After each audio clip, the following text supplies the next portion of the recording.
Monday Night Football, baby. We're here.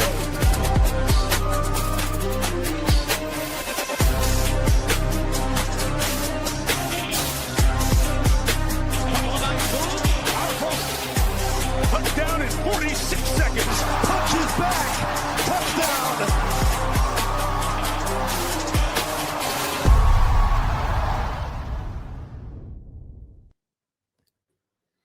Live for a little best ball breakdown. Inputs versus instincts here with my guy, Sackreligious from Legendary Upside here. My instincts and Sack's inputs. And we're going to see who wins out. Today, we're going to draft some DK best ball teams here. Sack, how are you doing on this Wednesday evening? I'm doing well. Excited to get to drafting. We had a really good rankings call this week. Had some updates. Went through all the stuff. Reviewed some guys.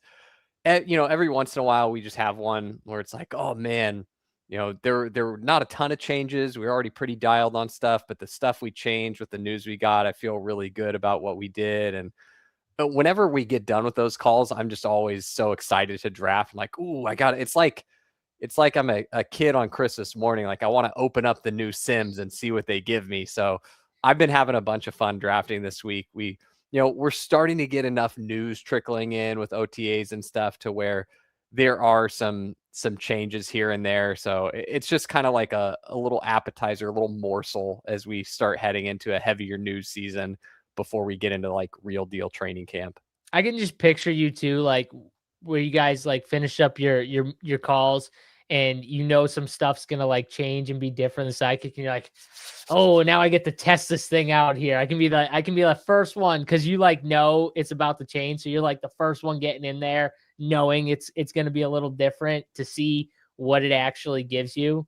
So I'm sure that is kind of exciting because there are those guys, like we've talked about it. Like there are just some guys where it's like, oh, can I stop clicking this guy? Like, can I stop seeing this guy? And I'm going to get in a $25 best ball millionaire contest here, 20 and millionaire on DraftKings, 3 million to first. If you guys want to get in, I'm clicking in now. If you want to draft with us, come on in. We got about, I think, 4 spots left. But yeah, we were talking and we were just like Deebo Samuel. We were like, can I stop seeing friggin' Deebo Samuel at the top of my kick? Like, I understand it. He's a great pick. He really is. Like, where he's going right now, he's a very good pick. And we know once he signs, he's going to move up. So we're like, okay, let's get our Deebo Samuel share now. But at a certain point, I'm just like tired of clicking Deebo Samuel. And I want to move on to new things in that range. Yeah, Deebo is a great one. We spent a bunch of time on him because we're all getting a ton of him and we're like, let's make sure we're not out over our skis here. And so we went through like all the plausible places he could land and looked at all those, made sure all the different inputs for those were reasonable. And I mean, we came away from it and we didn't change anything on Deebo. And if anything, after we reviewed it, I was like, I mean, we're like a little low on Deebo technically, like if I was going to be perfectly true to what I think the math says on Deebo, I think we're being a little low on him because there are some of the landing spots that are better than others. And if he gets those landing spots, just probabilistically, like the way that they could all shake out, it's like, yeah, man, I think we're kind of, we're being a little mean to old Deebo here. And like, he doesn't have to do very much where he goes, man. Like, dude, if Deebo averaged 10 fantasy points per game where he goes, he's a literal windmill jam, Yeah. which is so funny. Like when you think about guys like that, like how unexciting a 10 fantasy point per game season is to live through. You like watch Deebo Samuel put up an average of 10 points a game over the course of an NFL season. You're like, well, that was worthless. Like you wouldn't even pick him up off waivers in a redraft league, right? Nope. But in best ball, it's actually pretty good because guys who average 10 points a game, every once in a while they score 15 or 18 or 23. And that matters. Sometimes that 10 is what you need Yeah. to get your lineup. Like you just never know when that score is actually gonna help you. And then, like you said, you have the the weeks where they score more than 10, 18, 20, and you're very happy. Yeah. So I'm with you though. I have a little bit of Debo fatigue, but I refuse to let that stop me. I will still power through with top guy Debo when he is given to me because I just I did this last year where there were guys where I was like I got tired of eating my vegetables and I was like, I just want to IKB off this. And last year I did IKB, a little bit. I probably was like 98% top guy last year, IKB in a couple spots. More of that was places I disagreed with the rankings team. And if it was just me and my inputs, they would be different on a couple players. But this year I'm very aligned with how we have our inputs. And for the spots where I do disagree a little bit, I'm just trusting that everyone who's disagreeing with me is also very sharp at this. And if they think differently than me, it's probably for a good reason. It's funny. It's funny you say that. It's funny you bring this up though. How you sometimes will IKB off the rankings team if you have different inputs. Because me and Neil, and we're up on the clock right now, and Jonathan Taylor just fell to us at 11. I'd say that's a.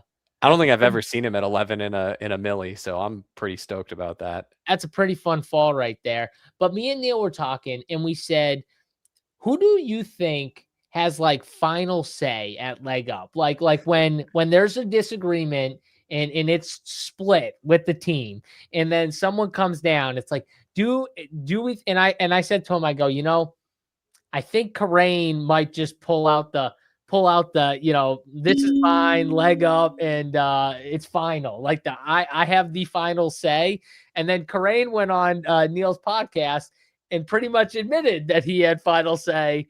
I assume you like Saquon here, right? Yeah, I think I agree with top guy here, but also the way I think through, like, if you weren't using the sidekick and you're trying to figure out how do I take the biggest advantage out of getting Jonathan Taylor as a faller, well, Saquon Barkley is the guy with the earliest ADP left on the board. That means he is the least likely to have gotten paired with Jonathan Taylor in other drafts. Good point. And so even if you pretend you thought, hey, Saquon Barkley, Kenneth Walker, they're like 50-50 for me. Straight flip a coin. I don't know who's going to do better. You'd probably prefer to tie break to Saquon here because you're just going to have less opportunity to pair him with Jonathan Taylor. And unless you, for some reason, have foretold the future and you're like, that combo can't win, That's a really good point because I've seen Kenneth Walker fall to the middle of the second. So I know there's Kenneth Walker JT pairings. Like you can definitely do that. But you're right. Like how many times does Saquon fall? I mean, I'm sure he does. I'm sure there are Saquon JT pairings. I'm not saying there isn't, but you're probably right. It's probably less frequent than a Kenneth Walker pairing. Yeah. And yeah, Pat does ultimately have final say. So much of the process is, all of us just consuming mass quantities of information just to stay up on what's going on. Because, dude, it'd make your head spin if you knew how many actual inputs go into the sidekick. Like it's just so much stuff to stay on top of. So it really requires a lot of people consuming a lot of information and then sharing that and synthesizing it. And so pretty much at all hours of the day, someone will be, sharing an article or a link or, some coach said this in an interview or, here's a report from. Yeah, you're getting all the information and everyone's trying to pitch in to make that happen. So everyone has all the information to make sure the inputs are where you want them to be, I'm sure. Yep. And so we'll start having discussions. We're like, okay, I think we need to move this guy up a little bit, or we need to, account for this, or maybe there's some risk on this player now that we weren't thinking of before. And so we might get to like a kind of rough draft of what we think we should do. And a lot of the times, we parse stuff the same way. We come to a consensus. But there are times where the team is split. And if Karain hasn't been involved in it, it kind of feels like, well, wait till dad gets home and then we'll see what he says. And then Big Daddy Karain comes in and lays down the law for us. There you go. Rich in chat. All hail Pat, the sidekick king. There you go. He's the king. He's got the say at the end of the day. But Pat says good. We assumed as much though. That's what we guessed was Pat was gonna have the final say on the ties, on the tiebreakers, pretty much. Pat was going to be the tiebreaker guy there. But one thing I did notice about the kick and some of the stuff that I've started to see is, you guys are starting to tick up some love, I will say, for I think it feels like the Achane fall. You guys are like not with. You're like, hey, this guy's still good. And I see him fall sometimes, and I don't know if you see him fall like into the 20s even. And you're like, no, no, no, no, no. He's still like a top guy in the second round. And I'm wondering, like, what's your take on Achane? Is it just like a buy when everyone's out? Or because before I felt like I didn't always see him as top guy. But then I feel like that a shift happened where the industry is starting to realize he might not be as good of a pick as he was in years past. And it's kind of like the McBride thing, where McBride had this fall for like a little bit, and now I feel like he's gone the other way, like back to close to where he was going. And I feel like Achane's doing that now, where he like was falling, and now there's like a fight between kick and what people are saying about Devin. Have you noticed this, or is it just me? Yeah, so we're still, I think, well, I don't want to say behind market on Achan because the market is moving down, but we're still underweight Achan. Like through all my drafts, clicking pure top guy, I think on DraftKings I'm around like 3%, maybe 4% Achan, something Yeah. around there. I think Oh I've man, only clicked them once.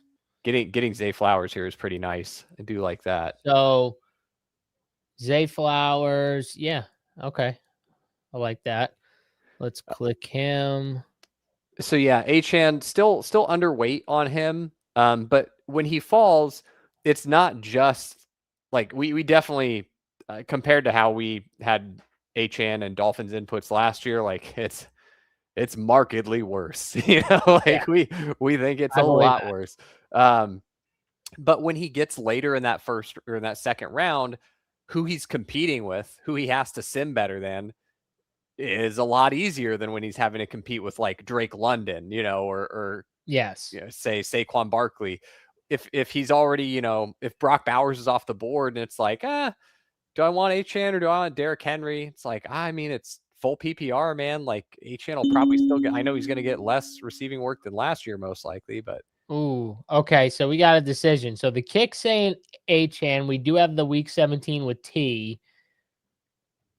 Think we yeah, should I follow? like both these guys. I'm fine with either. I do kind of like getting my Achan when the kick tells me to, because I kind of feel like We'll go I top like guy. this as a way to play the Saints, where if all of the hype around the Saints and Tyler Shuck, really comes to fruition, I think that he's set up to be, a pretty dominant bell cow in the offense, where I just don't know how much work Kamara really takes and like how valuable that work is. Mm, And so I think that if you really get a good season from them, he's a pretty clean way to make like a team level bet, not just hey, I like Travis Etienne as a player. So it feels like a good way to kind of hitch your wagon to the Saints there, where yeah, some of the other prices are a little dicier. especially the fall. I feel like fourth round ETN is like, okay.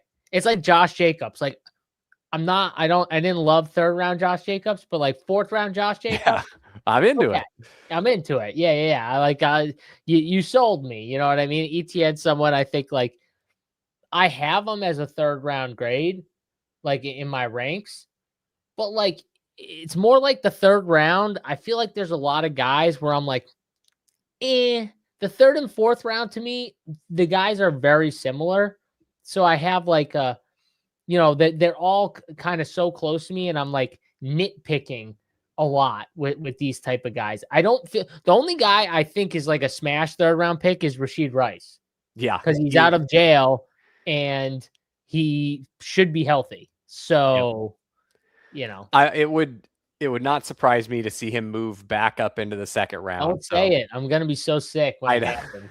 I'm glad we've been packing the bags on him though. It's just like hey, let me get this guy when he was at his We knew cheapest. it. We knew it. We were like, it happened with AJ Brown. We're not making this mistake twice.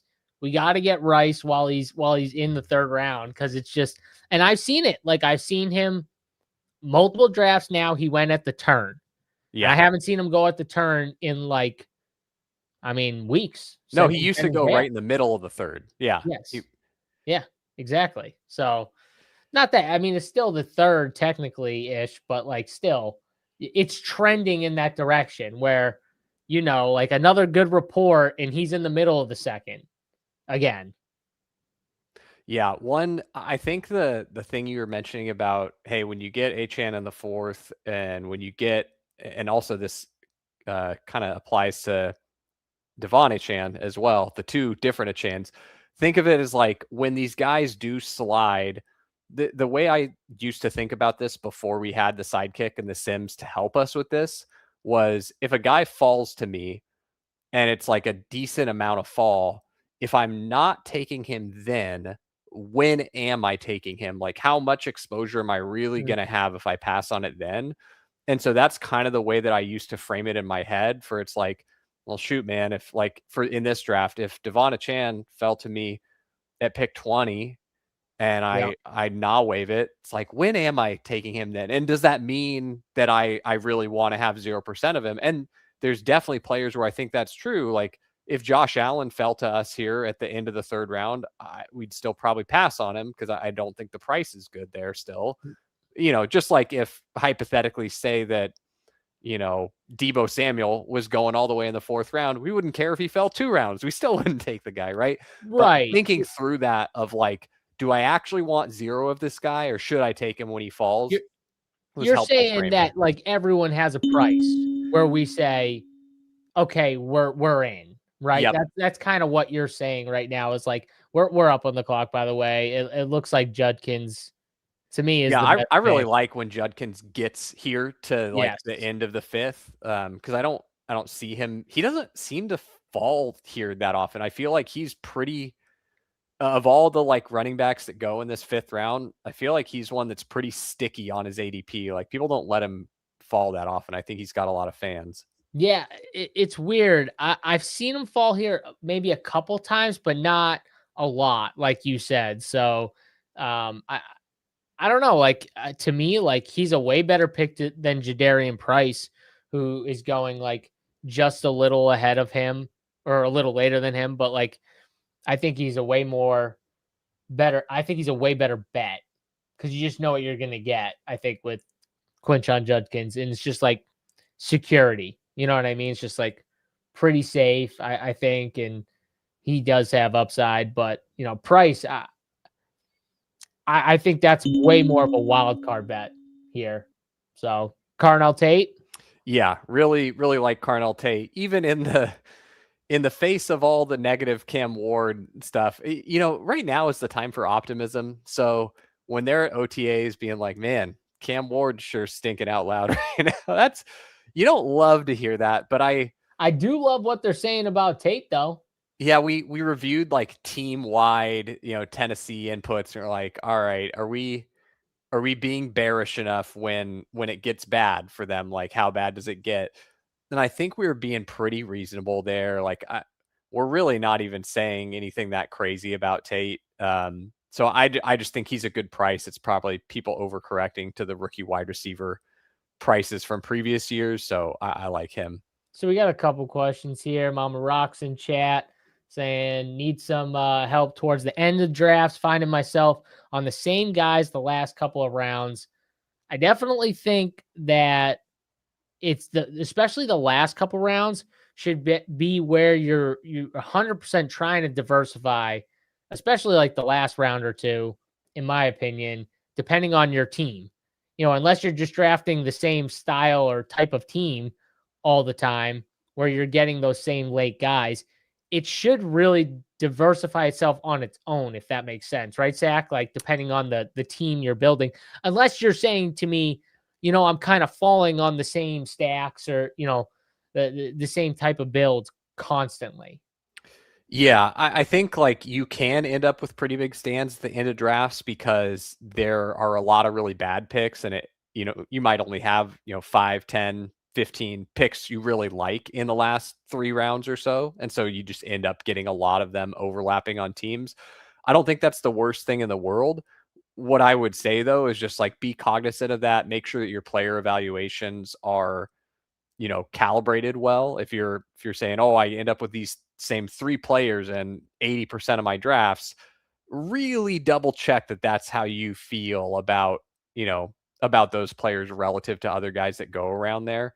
I mean, that's I, what I really like I would the also sidekick say for. too, I think that's one good thing about the sidekick is, especially in the last couple rounds, it does help like from a positional standpoint, right? Like there's certain positions in the last couple rounds that are just weaker than other positions.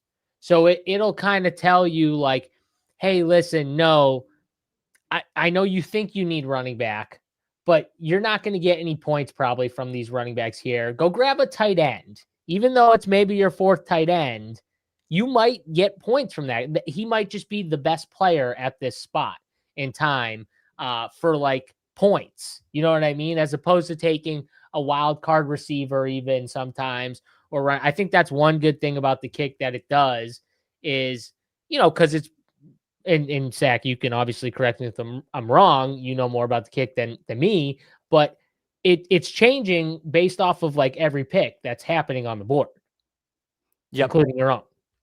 Yeah, exactly. And as we start getting into heavier and heavier news seasons, if you're someone who's regularly drafting with the sidekick, you will notice like it's almost like a flavor of the day kind of thing. Like, oh, we got new information, and now Jaden Blue is someone that we take a lot of in the last round. Or like, oh, we got new information. All of a sudden, Ben Sinnott. Oh, wow, we take that guy. Or like, you just or oh my gosh, Brandon Ayuk actually showed up to the Commanders, and he's like not posting insane stuff on social media anymore. Like, wow, we Oh draft my! Brandon Ayuk now. How the heck does cover guy Tony fall to us at 83 in this draft? There we go. Top guy Tony. We don't even need him, and we'll Oh, take him. listen. You might not think that you need Tony Pollard, but here's the nice thing that Tony allows you to do here. Tony is like the e-break at running back, where it's like, all done, no more, we're good. All those other roster spots, that's The other stuff e-break. now. It is the e-break. You're right. Because e-break. so like think about this. If I made you guess like what's your mental model, how many fantasy points do you think Tony Pollard's scoring on average? 14.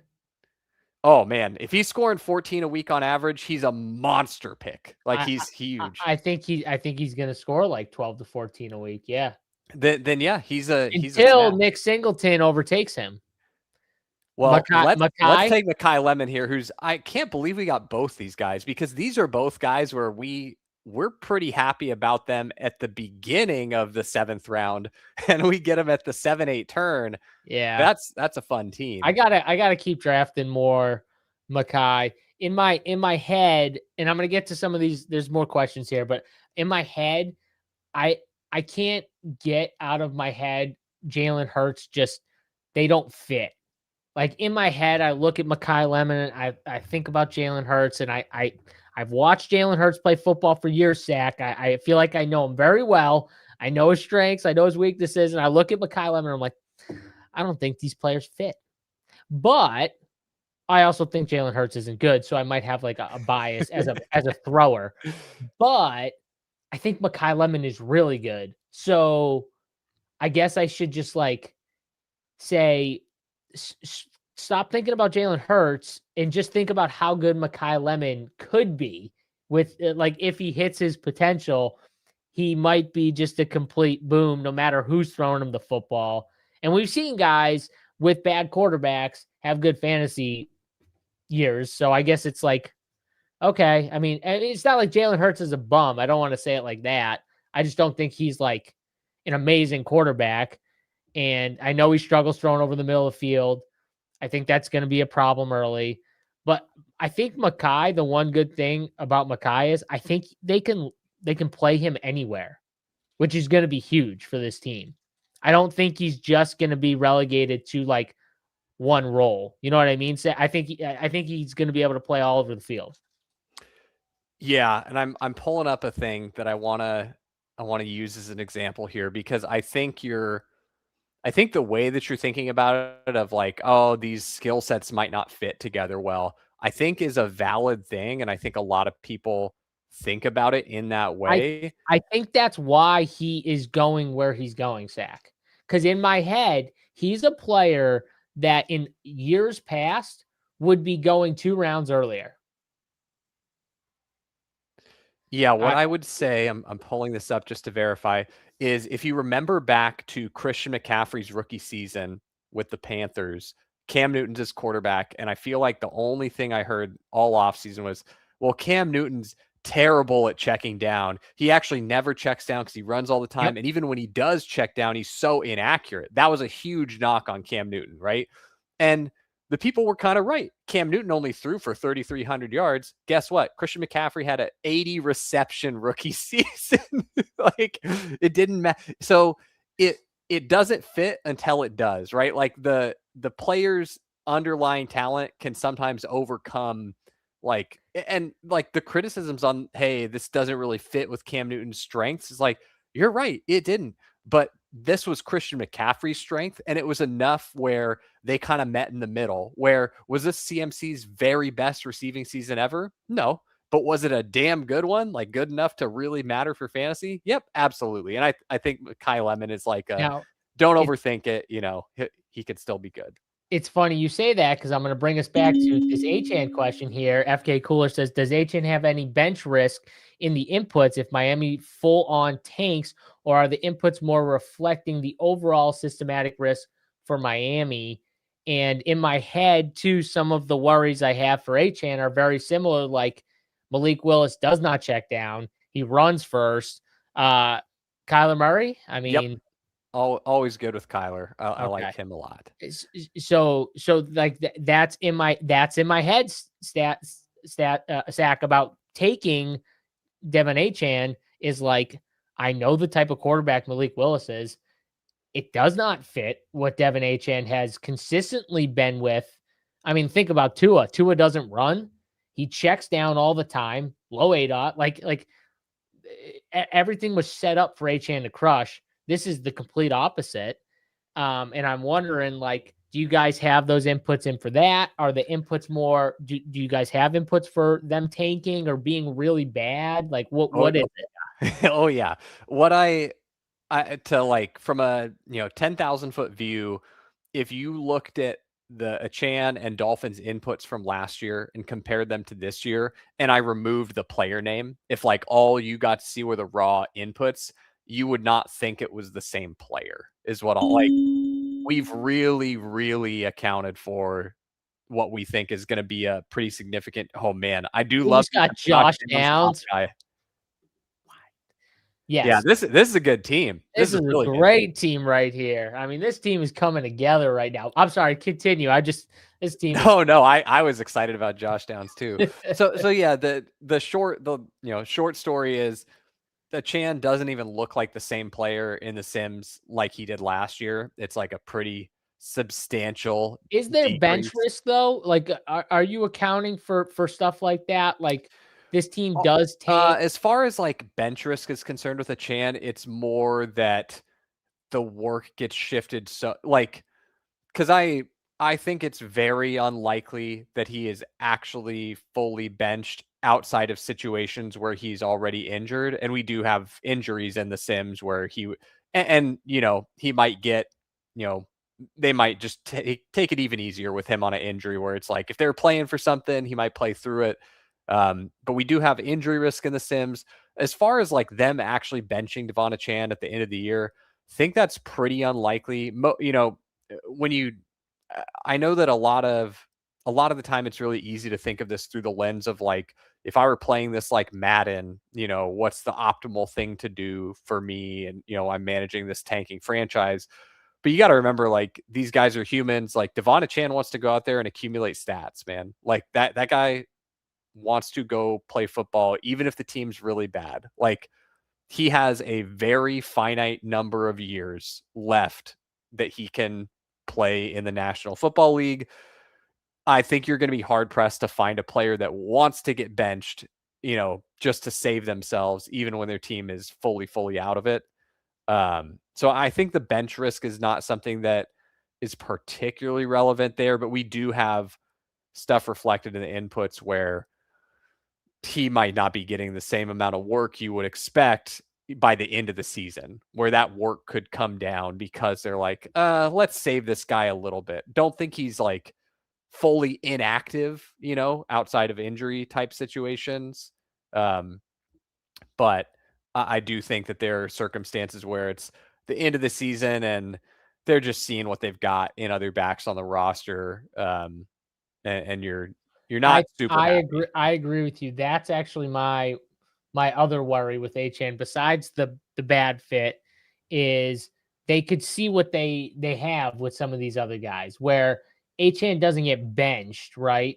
He just loses some touches. You know what I mean? They start using Ollie more at the goal line. Maybe Wright gets some looks. Like they start just, conceding some carries to other guys, and it's not that full workhorse what he was doing early, which I could see it where HN kind of crushes early, and then if the team is bad, like he's not great in the fantasy playoff weeks that you want him to be good in. So maybe he's someone you want in weeks 1 through 14, but someone who might not be great in 16 or 17. So is that a bad pick if that's the case?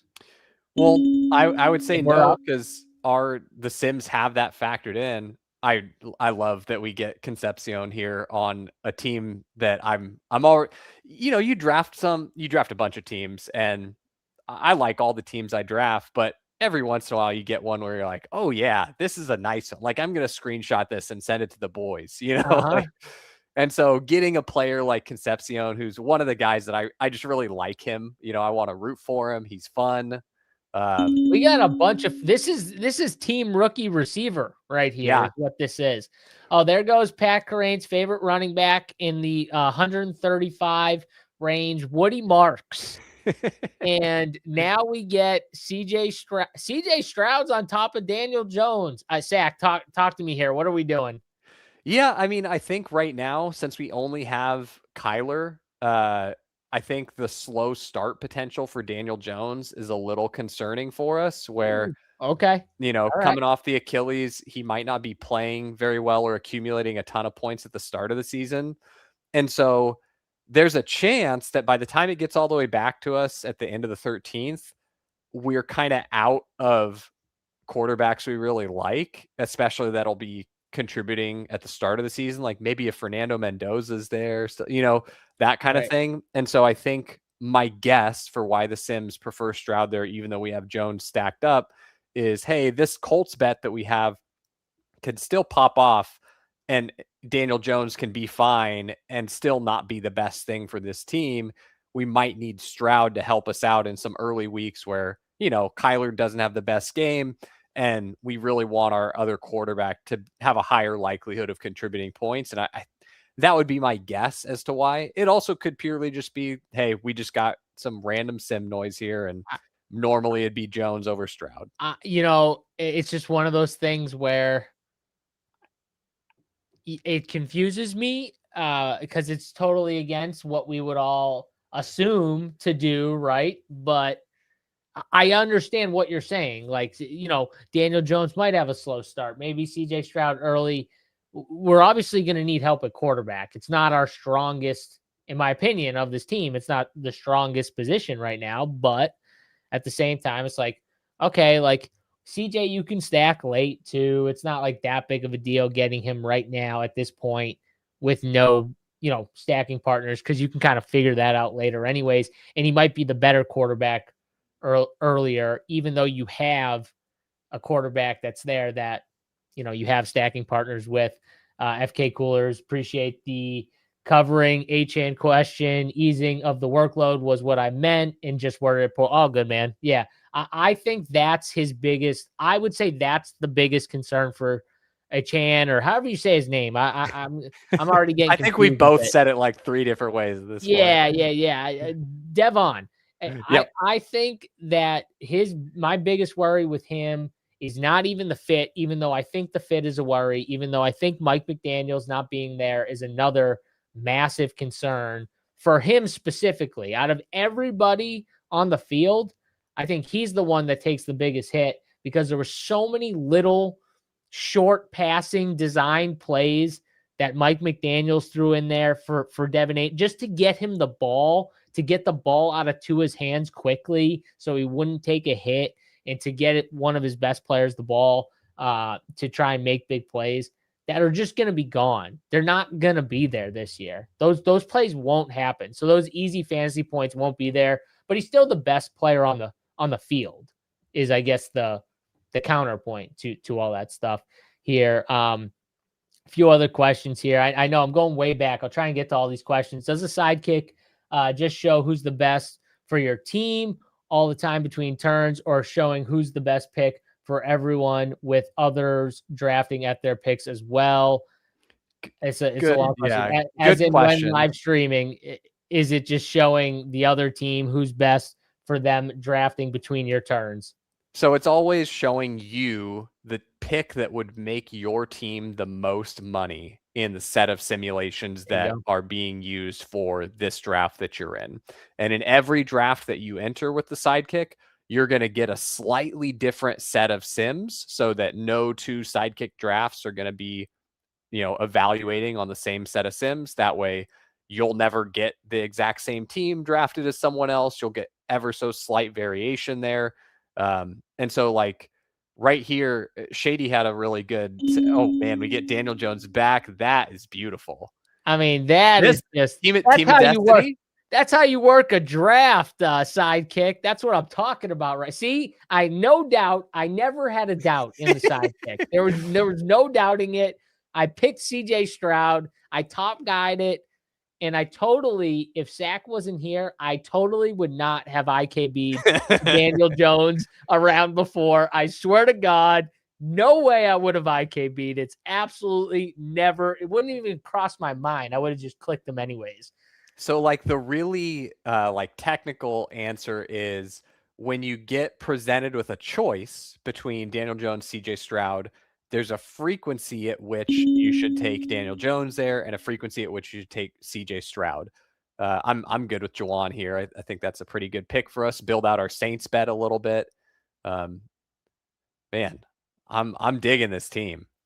All right, so we got Jawan.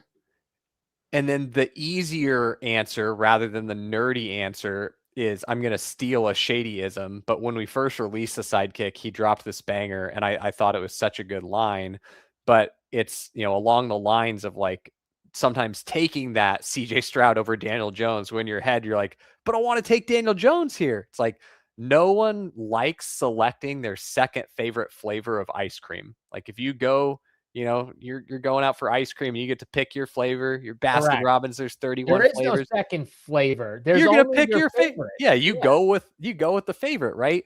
Yep. But in a game like this, you don't want to take your favorite flavor every time. Otherwise, you just end up really heavily concentrated on that favorite flavor. And you're really hoping that you're living and dying by the results for that flavor. And so it is good to sometimes select your second favorite flavor. We just happened to be in a spot where we took our second favorite flavor, and then we were rewarded by getting to have another serving of ice cream, and it was our favorite flavor. And that was pretty beautiful. It was very beautiful. Now the chat, I missed some of this, but the chat was talking about Diggs and Debo could really kill some wide receiver 3 value late. Definitely a concern is where they go. I'm very concerned that Stephon Diggs goes and ruins my Ravens cheap receivers. That's a massive concern. And if Baltimore ever listens to this, I would say he's a terrible fit. You don't even want to think about him. He'd kill Zay Flowers vibes.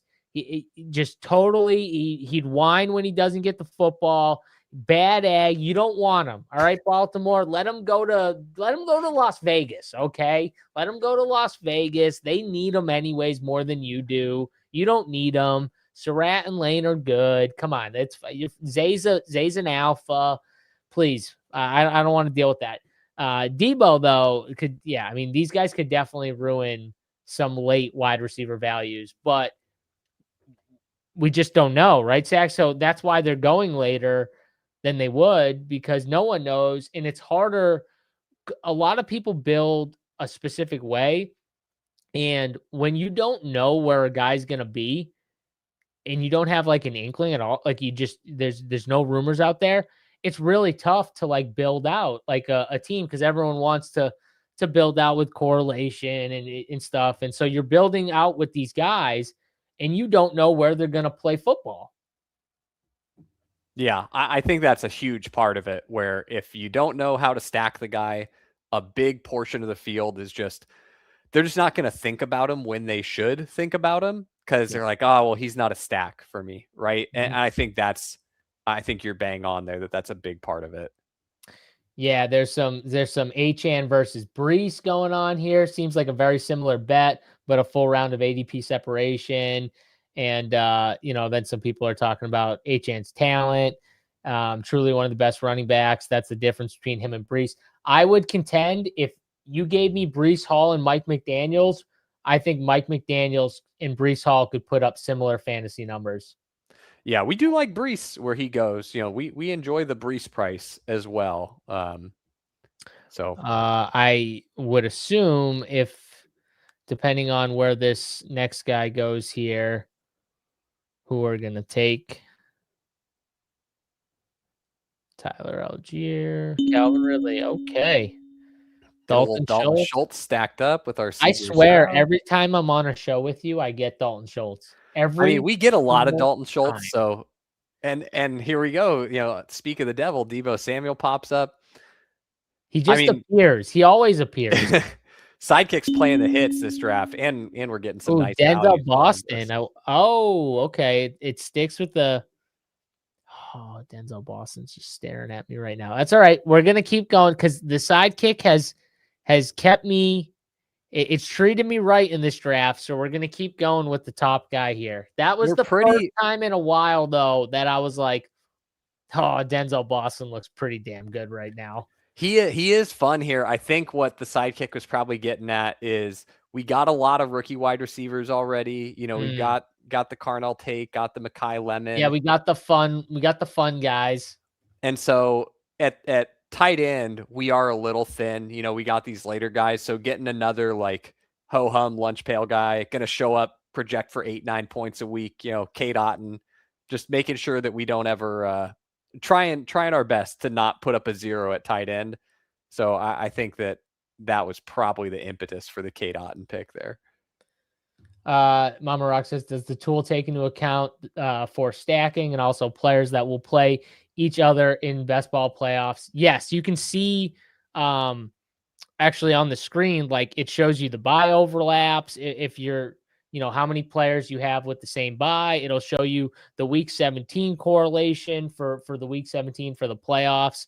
And so I'm sure like all of that's kind of into the Sims as well, right? Yeah, so all those tags you see on the actual sidekick itself, where it tells you if you've got the quarterback or teammates or week 17 correlation or the buy overlap or any of that stuff, that's all just informational on the actual sidekick itself.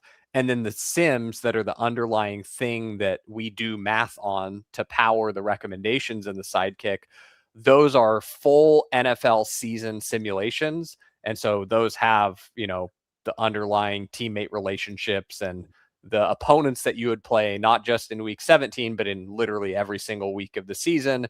So we've fully simulated out the NFL season. So all of those relationships are preserved in the actual sims themselves. And then we are just doing the math to figure out which players make you the most money across that subset of sims that you have in your drafts.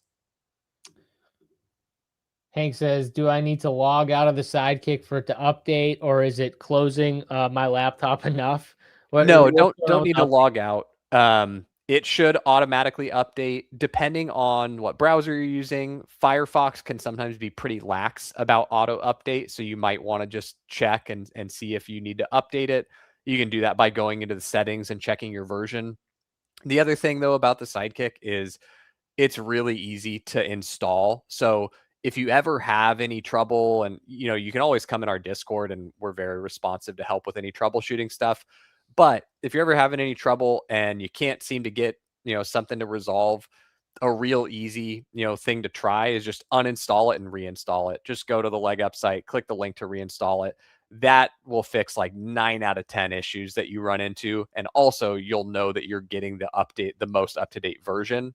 And the other thing that I don't want people to ever have to worry about, even if the version of the Sidekick, the actual extension you're drafting with, is a version behind, that can be okay, provided it's still working. The underlying sims themselves will always get updated and pushed regardless of what version you're on. So, all right, we got Wix as top guy here. I think that's fine. We got some Eagles here, so building out the Eagles bet a little bit more. Think's good. yeah, I do really like the kind of yin and yang of Wix and Lemon, where if Lemon does have a slow start, it's probably to the benefit of Wix, right? And so it just kind of helps to, I don't know if you've ever done like, distance running or cross country or anything, but Oh yeah, when I did that, the kind of like mental trick that I had was, you find a buddy and they're your rubber band for the race. Like if you get behind them, you better rubber band back up to yeah, them. And you find someone that you can like pace off of pretty yep, much. Yeah, yep. yeah, And yeah. so Wix and Lemon, you kind of get that rubber band effect where if Lemon's dragging ass a little bit, maybe Wix is pulling up and vice versa. So Yeah, Northland Film says I think Brees is premier as well. Basically the same contract, 15 mil a year. Terrible offensive environments. Yeah, I mean terrible offensive environments for Brees. And again, like I said, like give him Mike McDaniels. Like I'm telling you, like that would make a big difference. Ted Hurst here at the top of the kick. I like some Ted Hurst. I am a big fan of him, and I think Tampa. I think you're going to see more of a rotation with some of these receivers here, especially like the non-Abuka receivers. yeah, it wouldn't surprise me to see like Ted Hurst, Jalen McMillan, as guys in a rotation I think where, even Chris Godwin, there's a lot of tread on the tires with Chris yep. Godwin. He's been through a lot of like he's had big injuries and stuff like that. I wouldn't be as long as they can trust some of these guys, which I know like rookies tough, but like if Ted Hurst is good as some of the stuff coming out about him, which I saw another good like I think Emeka Ibuka was talking him up about how good he is today or yesterday or something like that. Like the more stuff that comes out, the more they're like confident in him. Maybe you kind of get more of a rotation there with some of the guys not named Emeka Ibuka. Yeah, and it honestly wouldn't even surprise me if Igbuka ends up also like, I'm not saying he's going to only play like 60% of snaps, but if he only plays 85 or 90% of snaps, that wouldn't Right. shock me, No.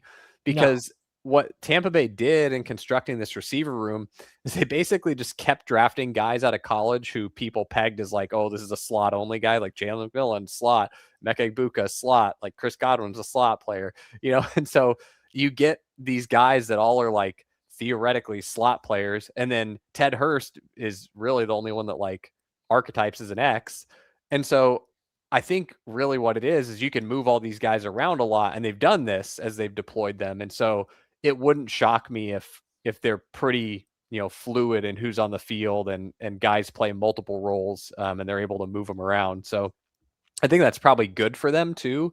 Just adds like a layer of redundancy where if you lose one guy, someone else should be able to step in. And that might be by design, because they've experienced a lot of injuries in this wide receiver room over the last couple seasons, between Mike Evans missing time last year and Godwin missing time. So it might be something where they're like, you know what we really need is guys who can step in and play every role. So we're not in a position where we're hamstrung, no pun intended, if a guy's missing time. Yep. CH23 is trying to help me pronunciate ETN. Says you say it ETN. Drinking game here. Take a shot every time JSU says stuff like that. You want to get drunk right now? I mean, you will be hammered really fast, dude. It's a Wednesday, man. Seriously. I mean, what do you do late at night? I can't be doing drinking games on Wednesdays. What are we talking about?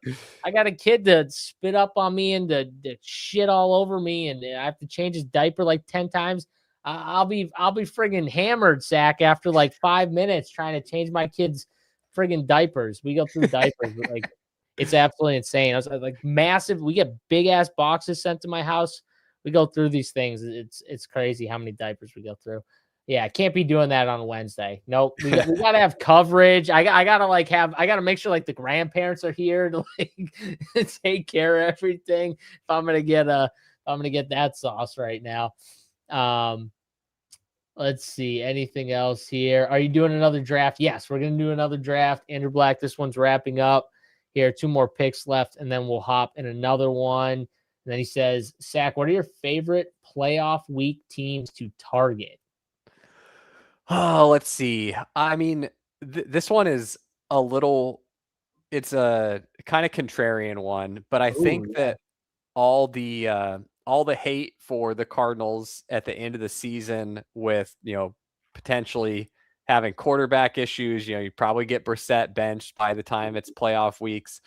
But what if they've got a nice schedule, and what if Love is just getting absolutely fed because they don't trust the quarterback, and he manages to just do kind of like what Ashton Genty did last year, where it's kind of a disappointing rookie campaign, and then he goes off at the end of the year. So I don't really hate that. We don't get a ton of Arroyo, but he's kind of fun here.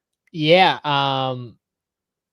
I got him, I think, once recently. You can see one share here recently, and I was like, huh, that's fun. So I just clicked. I was like, okay, it works for my team. So I just clicked. I think it was I built out like a Seattle, Carolina thing, and AJ Barner got sniped from me, and I was pissed. And then at the end, the kick was like, hey, well, this guy's still here. And I was like, screw it. Yeah, 20th round pick, Elijah Arroyo. It makes sense on my team. And I did not want Jatavian Sanders, and he jumped Jatavian at like the last minute. It was one of those things where he like kind of came out of nowhere and was like, okay, all right, screw it. I'll take some Arroyo. So I love when that I happens, and it saves me from drafting a guy that I didn't want to click, where I'm like, oh God, I'm going to I click him have because it's top one 6. IKB for this team, Sack. Okay. If you don't mind, you're probably not going to like this pick. Oh, Savion. Okay. I mean, I can see how it works. I do. We have CJ. It does correlate with the week 17 Packers in Houston here. And I'll keep saying this, but Green Bay, if you ask me one team that is, I will just bet every dollar I have that outside of their number one receiver, they rotate the rest of these guys. It's Green Bay. Like they are going to use their receivers, like all of their receivers. No, Yeah, I it's mean, not gonna be like Jaden Reed plays the same as Christian Watson, like they're both playing 90%. I think it was Romeo Dobbs last year was the only one who played like 65% of the snaps or more, or something like that, like passing snaps or something. So it was like a clear, like he was the guy, and then everyone else was below him. And I think now it's Christian Watson's the guy, and then just everyone else is going to rotate. That's my take on Green yeah, Bay. So I think Savion is going to have some packages. I think that's a very reasonable read. I'm pulling up the route stuff just to back up your point here. Yeah, look at what they did. Look at all the guys that got something on Yeah, that no, team. I definitely I know that Dobbs was like far and away the route leader and snap leader on that team. The other really like the reason that the thing you could do to sell me the most on the Savion pick is that Matthew Golden might not be very good. Well, he might not be very good. And I know you don't like Matthew Golden. So I was like, maybe he might be okay with this and buy into it a little bit more, is that he might not be that good. Also, too, what if Josh Jacobs goes away and they're just trying to find ways to get Savion the ball because they don't have Josh Jacobs and Yeah, Marshawn Lynch? I mean, I definitely can see how by the end of the season, Savion is like a more incorporated part of the offense. My biggest hurdle on that IKB was it's like, oh, but I like Jacoby Lane so much. And I know you do too. So I I was like, all right. do. I do. And I honestly, I like Jalen Noel, who's a little below the sidekick. He was just under Tonjes. It was between, I was going between Noel because we had CJ and Savion. And I just wanted to draft a little Savion there. And I felt like our team was good enough where I could do something like that with this team. Like I felt I like certainly, I'm not going to judge you for doing Savion. Here's the Romeo Dobbs info. So Romeo yeah. Dobbs ran 419 routes last year. I believe the next highest was Matthew Golden at 267. Then after that is Christian Watson at 243. And how many games did Christian Watson play for clarification? Let's see. Let me pull that up. I could pull all this up too. You just have it in front of you. Yeah. I'm Christian being lazy. Watson, Zach, how many games did everybody play? looks like 10 last year for Christian Okay. Watson. So But Watson would have gotten a lot closer. yeah. You know, he was pacing to be about the same as Dobbs. So I would anticipate he's probably the routes leader this year. Wicks also was pretty high last year at 238. So yeah, but what I think, you know, I do agree with you that it's likely a rotation. They probably, if I had to, you know, guess the route leader, it's Christian Watson, probably followed by Golden, because I just think that they give him a lot of run before they, you know, if they I think decide the they Golden give him experiment's look. over. I think they give him looks. Like they give him as much of a chance. Yep. Like, you know what I mean? Like, okay, you might think he sucks, right? But they drafted him at a decent capital, right? So in their minds, they're like, we gotta at least give this guy a chance. I think they try and give him all the chances in the world to be a guy, to you know, do his thing out there. And then if it doesn't work, then you know, they figure it out from there. But like you said, I don't think it's gonna be like how Watson and Dobbs could have been close if he played the same amount of games. Obviously, that would have been close, I think. But I don't think it's gonna be even that. Yeah, like if you told me that this year Savion ends up running as many routes as Dontavion Wicks did last year, I'd be a little surprised just because they, The you know, they had a lot of guys miss games last Yeah, year, and the so that was problem part of is it. Wicks filled in for a role that Watson wasn't there for a decent amount of Yep. time.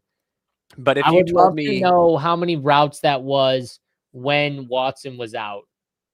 yeah, if you told me that Savion got like 150 routes and they were back weighted, like they're more likely to come at the end of the season, Yeah. that I can buy. And yeah, I don't hate it. It's not my least favorite pick of all time. So All right, there you go. It's not but not this his least team is favorite a pick. pretty. I really like this team though. This It's a really good team, one. this team is a banger. 19 of the 20 picks were kick top guy, by the way. So I just want to throw that out there. And also, Neil and me were talking yesterday, and we got a question, and I see Neil in chat. And he says Sack hates this pick so much. We were talking, and I think someone in the chat said, or maybe it was Neil, what percentage of the time do you IKB off the sidekick? And I think Neil's answer was like, you know, I think I'm around like 25, 30%, somewhere in that range. Probably I'll IKB. And then I said, Neil, what do you think I am? And Neil was like, I don't know, like 40%, 30%. And then someone in the chat was like, well, you have 40% Keaton Mitchell. So you got to IKB a decent amount off the sidekick. And I'm like, yeah, okay, maybe 25%. I don't know. I don't know, guys. Okay. So, but I will say on these Wednesday shows, I'm pretty consistent about top guy we might as well just change the friggin' title to this show, Top Guy Wednesday. Just steal Pat's show from Tuesday. Yeah, I do love Pete's bit with Pat where it's like Top Guy Monday, Top Guy Tuesday, Top Guy Wednesday, Top Guy. All right. So this team here, just to read it out, and then we're going to jump in another draft here. So be ready if you want to get in. We've got a I'm just gonna 3-5-8-4 here. JT Barkley, Zay Flowers, Travis Etienne, Quinshon Judkins, Carnell Tate, Tony Pollard, Mekhi Lemon, Kyler Murray, Josh Downs, Casey Concepcion, CJ Stroud, Daniel Jones, Juwan Johnson, Dalton Schultz, Cade Otton. I felt like we really ate our vegetables at tight end. Dontavian Wicks, Ted Hurst, Elijah Arroyo, and Savion Williams, the lone non-kicker right there, Savion Williams, just to make that clear. Sack, I love this team. This is a fun one. We got the Tony Pollard e-brake effect too, right? He pulled the e-brake, said no more running backs. Cover You don't guy. need any more. Cover guy, baby. We got the cover guy there. Yeah, no, that was fun. Yeah, some people actually the chat. I missed this here. Savion RB1 wide receiver 1 season incoming. Don't hate it. Golden may be terrible. Shaq. I mean, chat. I thought I was gonna get way more hate on the Savion stuff. So I think there's some Savion truthers out there. It would be. I mean, I'll be honest. I wouldn't hate it if Packers start telling us good things about Savion Williams and he gets on the menu as someone we're interested in. It wouldn't shock me here. Wouldn't shock me. Finally caught Sack on the hot seat. Is this the hot seat right here? I don't know if it's hot. Maybe it's a little warm. I don't know. Is it hot? I don't think it's hot. comfy today. I mean, last week it was like over 100 where I'm at, but it's in the 80s right now. It's feeling pretty nice. Oh, Ames, what's going on, brother? Good to see you as well. All right. Question here. Okay, I have a top guy question. The sidekick can't know your total exposure. So what if it's hurting you into like 60% what he marks or whatever? I mean, well, okay, Zach, it's gonna give you certain guys like consistently in certain ranges. So depending on like how much you're drafting at a certain time, it could herd you into certain players. Yep. For sure. Yeah, like last season, for example, in the probably like I think around July-ish, I was like well over 50% Harold Fannin, like pretty close to 50% Bashal Tutin, had like over 40% Jalen Knoll. There were a lot of guys that I had really high exposures on, and Tutin eventually came down to like sub 30% as his price changed, and we just didn't get him as much. So as you draft over the course of the summer, prices will change. Our inputs can change as we get new information.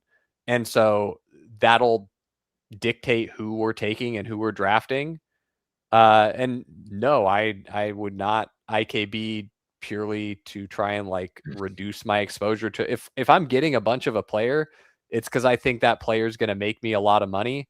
And I had like a Honda Civic of Harold Fannin last year, and I'm very glad that I did. And I'd do it again too. Yeah. And then there's going to be certain guys like Debo where I think you guys know, like at a certain point, you're going to be off the train. So like you're loading up now, but I don't think but if his price stays the same when he signs, you'll probably just keep taking more. You just kind of know like that's probably not going to happen. Yeah. Yeah. And I've just had enough experience doing this that I know the prices change and everything is fleeting. It's, this is a dynamic game. Like the market will change as they get information, and so will we. And I put my money where my mouth is, man. Like I believe in our inputs. I'm going to get down a truckload of volume. Like I'm very comfortable clicking top guy. That's kind of the whole point for me, is that I want to build a tool that's good enough where all my thinking is done on the input side. And then the drafts are just fun. I'm unwrapping presents. Every draft is a present. I'm under the Christmas tree and I'm tearing off wrapping paper. I get to see what all my hard work left for me. If you watch Sack's face, just to make this point here, but if you watch Sack's face every time, besides the Savion pick, I made a pick, he was like, ooh, I love this. The only one he didn't say, ooh, I love this, and actually had to go into thinking mode was the CJ pick. That was the only time, I think, the whole draft where you went from, ooh, I love this to, ooh, I have to explain this. I have to try and explain what it could be thinking here. Because it might be thinking a couple different things, but like you're trying, like, that was the one time where I think you were thinking, because you knew people were going to be like, huh?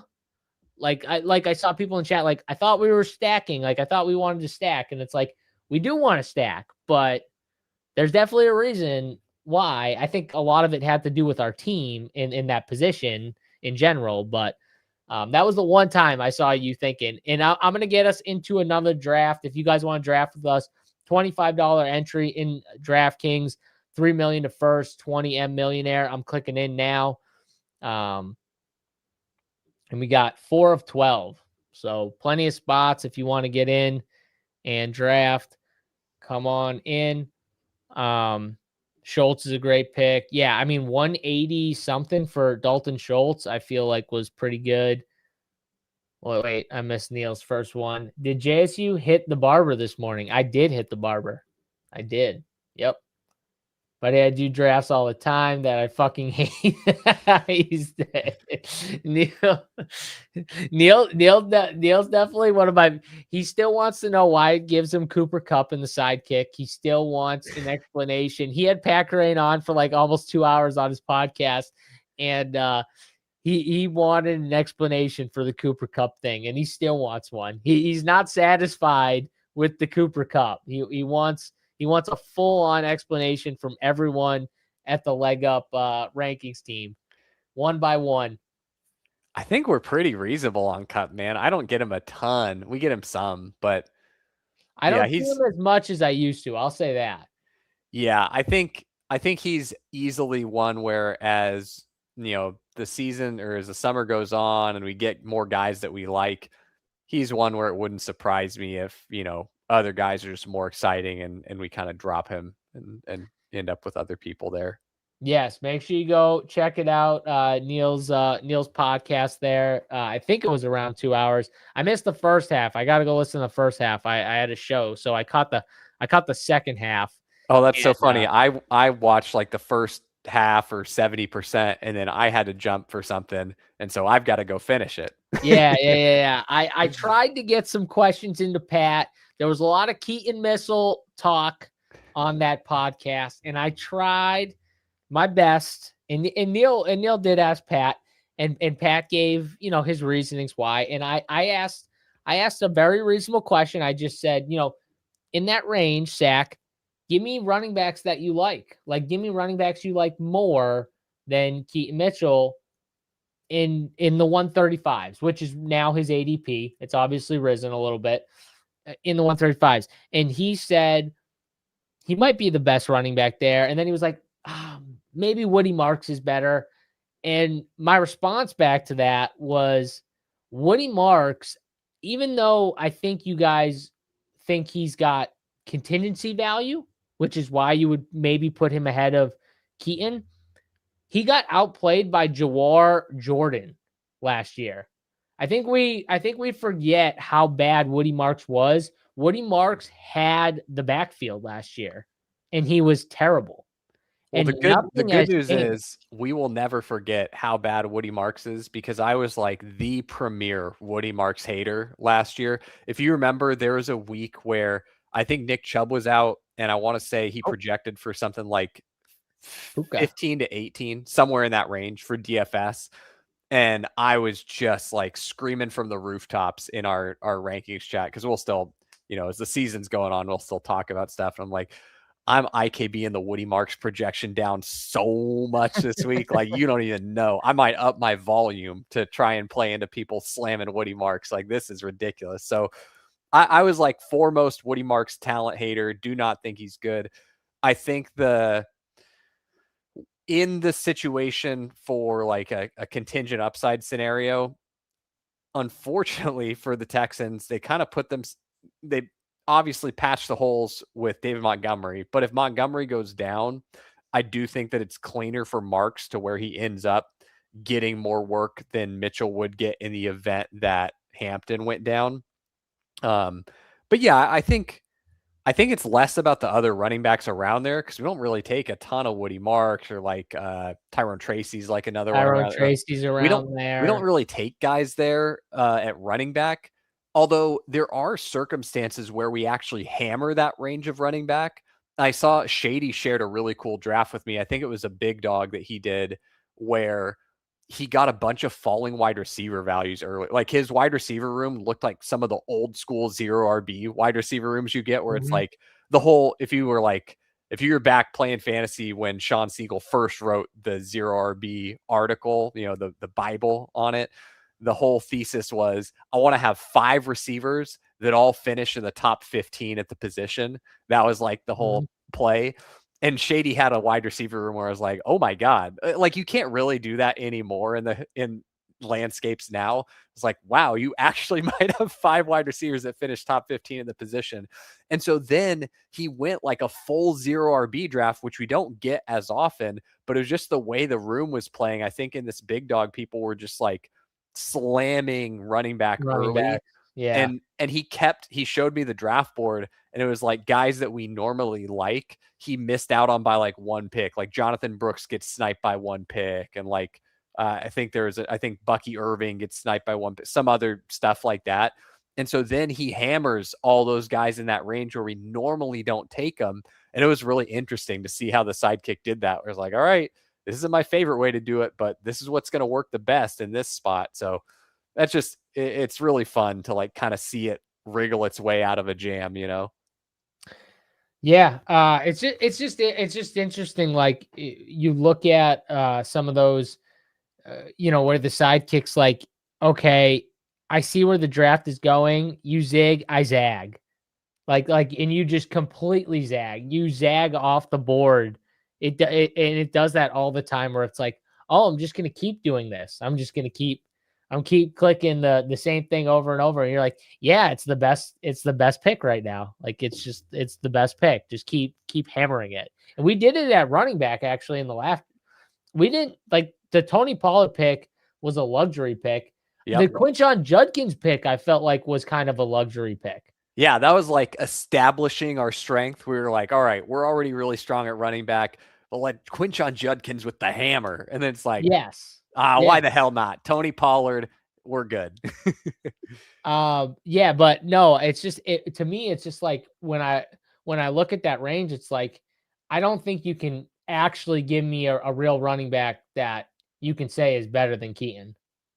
Like No, you yeah, can't I even think I that don't even think you can use contingency value. I don't even think that case holds because he got beat out by a no-name third stringer that came out of nowhere that no one even knew his name. So could it just be a player to be named later? Oh my God, a chance at I, the top of the kick. All right, shoot at this price, man. Like, we're hey, gonna do it. full PPR. I mean, No, if in the you rewind, 20s is when I will capitulate to Devin Achan. When he falls in the 20s, I'm with you. You well, gotta just just think suck it about up. like a month ago, man. I'm not saying like he was always going at the 1-2 turn, but like he No, was he going was. 14, most drafts. So Yep. I'm pretty into like People I have don't jumped Drake up, which I think for good reason, but people have jumped Drake up, Kenny Walker. I feel like Hampton was going later and now he's going earlier. Chase Brown, I started to see go earlier. Those are the type of guys. And it's like, okay, more and more people are starting to go those guys over Achan. So Yep. Achan's going to fall. And when he falls into the 20s, you're right. And Rashid Rice goes in the second round. Yeah, it's There he happening. goes. I told you guys, I told you we had the window.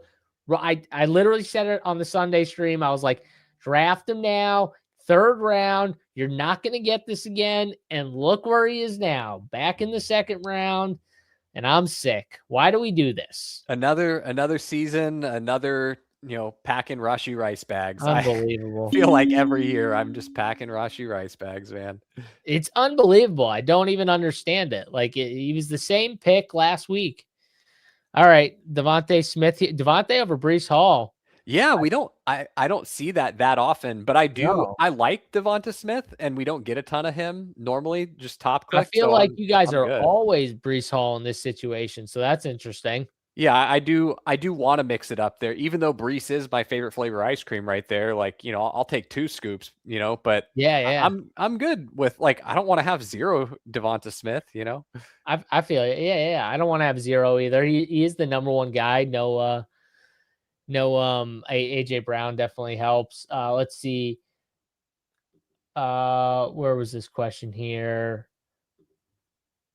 Can I make a point? Zero RB point. Isn't zero RB legit just a redraft strat? And Best Ball Bros tried to adopt it. Uh, I don't know. I think like in Best Ball, it was just like, oh, people aren't doing this. Let me do it. And then like it worked and then it didn't. And so people just go with the flow of what kind of happened the year before or what has happened. And I feel like it has worked in years past and now it hasn't for multiple years. And people are like, I'm just going to get my running backs early. Screw that zero RB strategy. That thing sucks. Yeah, I think the lesson that I took away the most from The Sims is that like all the different build archetypes that we, had talked about and people wrote articles about and theorized, I think many of those are valid and they're good builds, but it's like those are tools in the tool belt and you shouldn't go into a project being like, boy, I can't wait to use my hammer. Like it might not be a hammer kind of project, man. Like it might be a belt sander kind of project. And so I think having all the tools in your belt is really valuable, and knowing how to draft them or having the sidekick be able to help steer you through stuff that you might not draft all the time is really helpful. Rather than just pigeonholing yourself and being like, because I'll put my hand up. Like I was before we had the sidekick, I was very guilty of leaning into like, oh, I'm gonna draft a ton of zero RB and double anchor RB, or I'm going to draft a bunch of, bully tight end or whatever it was that I was into at the time. And I think that kind of closes you off to taking the most advantage of the room. So I think you just got to be flexible. Yeah. Oh, Let's this was a see. question I'm going to try and, Yeah, click it. oh, can I do it? You should be able to. I don't know how to do No? it. Well, Scroll up. It's from Parker Colonia. It's from BP. oh, he was in my 555 on Sunday. It's a Yeah, good, no, good guy. I mean, I do love BP, but I hate to see him in my lobby, Yeah, yeah. So the sidekick in the first round especially is gonna be pretty tied to ADP. If there were instances where we thought there was just an atrocious pick in the first round, we might put a small, fade on it where instead of getting, if you did 1,000 drafts over and over, instead of getting 8.3%, you might get 6 or 5 or 4, But in the first round, we're generally going to be pretty, strict to ADP. Just from a diversification standpoint, we think all these players are good. We don't inherently want to fade one for, boosting up our bags on another. And so I'd say if you do have a take like that where you really do want your portfolio to be a little more risk on with a first round player, totally fine to IKB there. You're allowed to be like, hey man, Gibbs is better than Bijan. I'm gonna fade Bijan so I can get more Gibbs. Like that's fine. But for me personally, I do just do top guy. I mean, I top guy for all my clicks, but I've had years where I faded a first round player. Like the one that I always go back to is I think it was when Kelsey was going at the 6 and Eckler was going at the 7. And I faded both those guys and had a monster bag of Tyreek. And it was a really good season for Tyreek. It worked out well. I do love me some Scattaboo. Scat does feel like a pretty good pick right here. Let's take him. I mean, I've been always Gibbs one, and I try not to waver here a little bit. The only time I take Bijan and when Gibbs is gone. So I'm always going to be. I think we've had this conversation before, and you just said like, yeah, it's just you know I'm following like you kind of follow the ADP. Like Bijan was going one for a while, and then like Gibbs flipped them a little bit, and you're like not opposed to it. You're just like I'm just gonna kind of trust what it's given me. And now it's flipped though. Now it's I've seen more. I've seen Gibbs at the top more. Yeah, now that Gibbs has flipped him, we're taking Gibbs 101. So, and then in other formats where the ADP is less efficient because the market is not as good at that format, like this tournament style, classic best ball, like that's one where the market is probably one of the more efficient markets as far as the ADP is concerned. Not saying that it is perfectly efficient, but compared to say like a weekly winners or like a eliminator or something like that, or a super flex especially, there will put a lot less credence on the ADP. All right. So Tootin went, Mike Evans went. This is unfortunate because those were the guys that I really wanted. DJ Moore is still there. I mean, Bucky Irving. is it time to come correct on Bucky Irving? He's looking like he's going to be fine. I think, the rumors of Bucky's demise were greatly exaggerated. Oh, I think they're not exaggerated, Zach. Oh no. All right, I took Bucky. Oh, I don't feel good about it. I don't feel good about it. Man, I think it's the kind of thing where come week 5, you'll be looking at this team and you're like, you know what? I'm really glad we timed out on Bucky because I don't think I'm gonna say that, Zach. I think I'm gonna be very upset that I took Bucky Irving right there. He just has. Listen, is he the most talented back on the team? Yes. Does he have injury concerns? Yes. Does he have other concerns that we don't know about or that they're not talking about? Probably. There was a lot of stuff going on last year, and we don't really probably even know the full scope of it. Kenny Gainwell is a really good back. He's better than Rachaad White. Like, I think way better than Rachaad White. Does he concede more work to Kenny Gainwell? Does Kenny Gainwell just play better and take more work? Does Sean Tucker take goal line stuff? I think those are all plausible things that I can realistically see happen because I think Sean Tucker's a very good back, and I think Kenny Gainwell is a very good back. And that combo, I think, kills Bucky Irving in this range, where I think everyone else, they got to deal with one guy in this range. Travion, Ramondre. He's got to deal with one guy. Quinshawn, Dylan Sampson. And we know what that deal is. Sampson's going to be more the pass catcher. Quinshawn's going to dominate the touches. Like, I can take every running back, and I'm like, the whole range, Monungai, Swift, like all these guys, one guy, Cam Scatteraboo, Tracy, like he has two. He's the only guy in this range that has to worry about two guys. That will take away both of the most valuable touches. He's got guys that could eat up high value touches from both sides, where it's the goal line carries and it's the passing work. If you ask me, the one I'm most concerned about, like actually hurting Bucky's value, is Sean Tucker. Sean Tucker is like a very good. If you ask me who is a better, football player, higher ceiling, like who's the guy who people would know their name a couple years from now, like Sean Tucker is the one where he has room to be a legitimate, like real deal NFL bell cow type back. Really, he just got pretty unlucky with the way his medical stuff shook out around the combine, and then with him being a UDFA. Dude, if Sean Tucker had the heart stuff, like if the heart stuff did not happen for Sean Tucker, like he might have just absolutely destroyed the combine because he is an athletic freak. That was like when he was coming out, because I just for fun, I do combine prop betting every year on 40 times and stuff because I'm digging into all the guys as prospects anyways, or getting the sims ready and modeling everybody.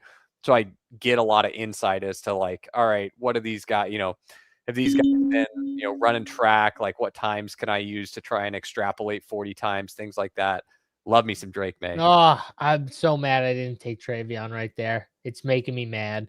And Sean Tucker was one I had like circled and underlined for like slam whatever they put as the line for the 40. If it's 4-4, slam that under me. If it's 4-3-8, slam that under. Because that guy, like I thought he could run in like the low 4-3s. He's like an absolute speed demon.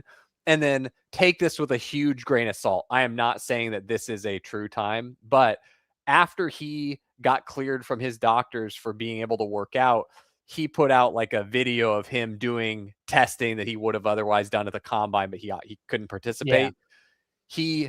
He claims he ran a 4.29 doing that. I'm gonna probably add like a full second to that, call it 4.39, but like, he's not a small man either. Like that's a full size grown man, and he's blazing. Like, So anyway, I'm most concerned about Sean Tucker for Bucky, but really I think what the short of it is I think Bucky is just a very good player, and I think that's going to come out. And we're getting a big discount on him for that. For all those concerns, I think are valid. I don't really disagree with your concerns. Like, yeah, like it would be really bad if he lost those high value touches from Do, both sides there. do you want to just take Makai? Man, this is how low you guys are, Parker Washington. You're like, 12 picks best. Nah, we still don't want him. Or Jalen Hurts. You want to stick I with like Lemon. I've been kind of Okay. enjoying this Lemon dip. I feel like people are kind of out on him with I'm like cool to take him. I like buying the lemon bags here. it's Um, just like think about all of with wide receivers that we've had with much worse draft capital that went around this range. I- Like think back to rookie yeah, Lad McConkey, rookie Brian Thomas, like all of that stuff. And those guys were smashes. And here we get Lemon, who is like pretty arguably a better prospect than both of those guys were, and he's going here in the 7th round. And it's just like, I don't know, man. Like that seems like you're giving me a deal. Like he probably, I think like fair price for Tate is probably like in the mid 6th. And a big part of that is like the overall team environment. If he was on a team with a better quarterback, projected to have a better offense, he's probably a 5th round pick. And I think Lemon isn't that much behind Tate. Like I think Tate, Tyson, and Lemon all should go pretty darn close together. And they've all got their different kind of warts, right? Like I can poke holes in all of them, but I also see like pretty substantial upside with all of them. Like if you told me, close your eyes, it's 2027, who's the player that's most comparable to Carnell Tate? I'm like, T. Higgins, maybe. Like it wouldn't surprise me if you said that's the right. answer. And Jordan Tyson, you're like, oh, that's Garrett Wilson if he ended up with a better situation. You're like, oh, okay, cool. You're like, oh, Yeah. Makai Lemon is just Eagles Amon Ra. I'm like, that's crazy. You gave me all those guys in the 6th and 7th round. Like, what are we doing? So I don't know, man. They just seem like pretty good bets, and they're not all going to work. What they might, some might have bad seasons, different stuff shakes out, but just over a large sample, I think I'm just making these bets over and over if you allow me to do that at this price. Yeah, I think the lemon concerns for people are valid. Is he going to play in 2 wide receiver sets?